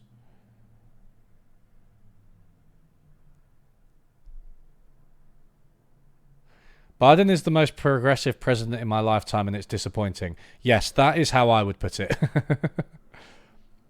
No, the border stuff doesn't get better with any American president. The border issue is like, it's bad. Like, yeah, it was bad with Obama. It was bad with Bush, who introduced ICE, didn't he? And it's bad with it was bad with Trump. Obviously, we all know that. But like, yeah, that doesn't improve. But I don't know what, you know, what's your line? I don't know. Like, any politician. I mean, I guess you could just say I literally hate all of them. But like, I would vote. I would have voted for Biden were I in the USA. You know, I think saying voting for somebody doesn't mean that you actually like fully like them or endorse them. Right? It's always a pragmatic choice in our current system.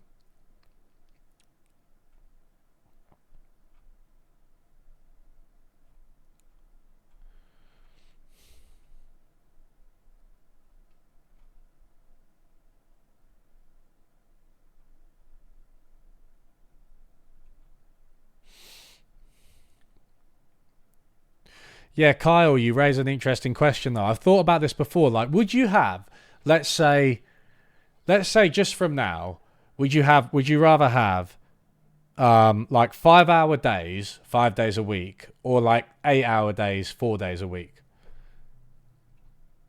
Because it's like, do you want entirely 3 days, or do you want just like a little bit of work more frequently?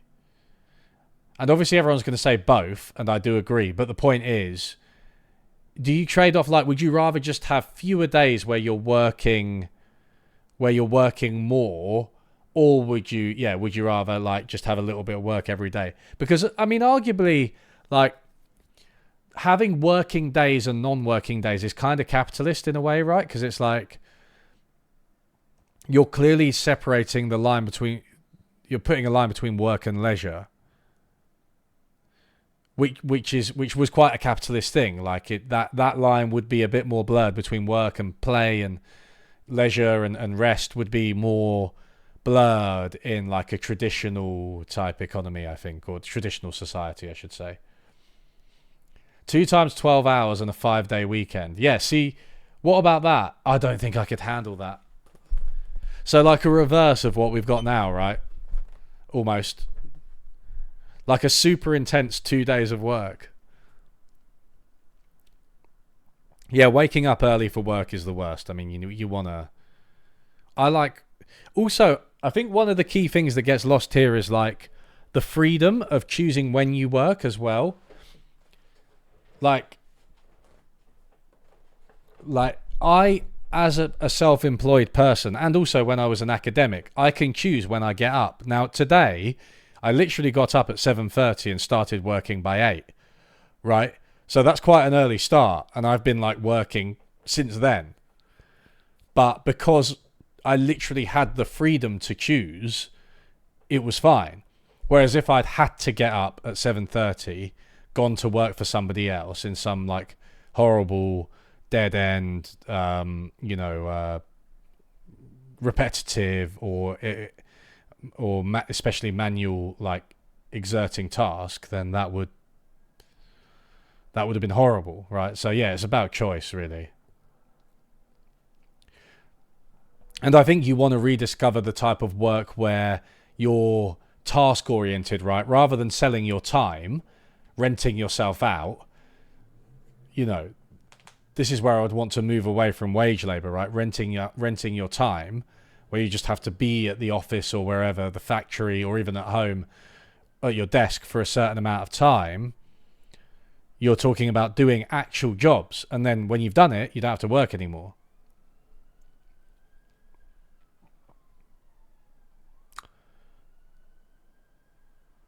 Thank you, Cleon.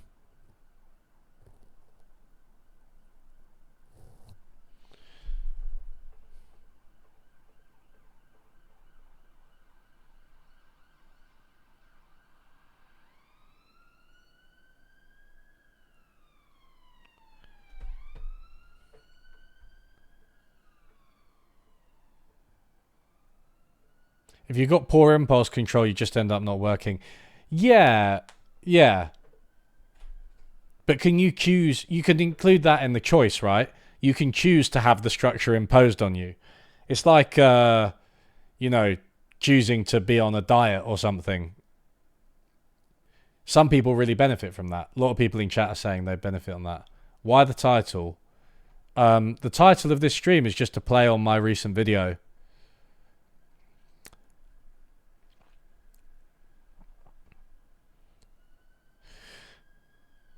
Why is UBI better than just giving money to poor people? Wait, I don't understand what the difference between those two is. UBI is giving money to... Oh, just to poor people, sorry. I think for a few reasons. The problem with any type of means testing is that you have to designate who counts as poor and who doesn't.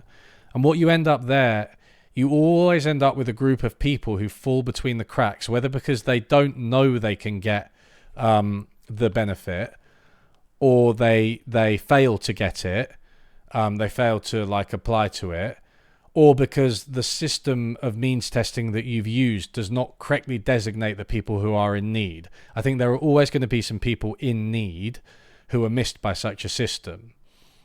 I also think that it's politically easier to cut programs that are not universal. So there's political buy-in to something like a UBI. And yeah, a UBI always gives people the option to withdraw from the labour force at any time they want freely. But you have the progressive income tax to recoup the money, right? UBI versus negative income tax. I mean, under a set of assumptions, I feel like they're basically the same, right? UBI with a progressive income tax is the same as UBI. Scott Santens is the same as negative income tax. Scott Santens has a good post on this. I think it was in the sources for my free stuff is good actually video. Means testing is always bad. You do not want the state, especially when conservatives are in power, to be deciding who gets what. It never works. And the problem is as well, when you will always have multiple programs, right, of benefits as well. So it's not just that the incentive structure and the way the poor people are treated by the state is bad for one program. They all overlap and create massive, weird incentives and cliffs where you're like, oh, if you get like £800 a month, then you're entitled to this benefit. But if you get 900, you're not. And you're not entitled to the next benefit until you get £1,000 a month. So there's this weird cliff where, like, if you go up to 900, it's not worth it because you have your benefits withdrawn. But then if you reach 1,000, it is worth it again. You know what I mean? It's just like really weird, and it's costly. Right, what are we on? We're on like 3 hours, aren't we? I reckon it's time to wrap up this stream, everyone. But yeah, it's been good to speak to y'all. Very relaxed gaming stream on Thursday on the live channel, not streamed directly to this channel. Stream to Twitch as well for all you Twitchers. I'll try and get some people in for the podcast soon. And hopefully the Thomas Sowell video will be with you by the end of the year. It will probably be like 2 hours long, by the way, or more. So I'm just going to allow it to be as long as whatever. But yeah, thanks for all the really good questions, donations, subscriptions, and just contributions. I'll see you all. We'll all go for dinner or lunch. Bye.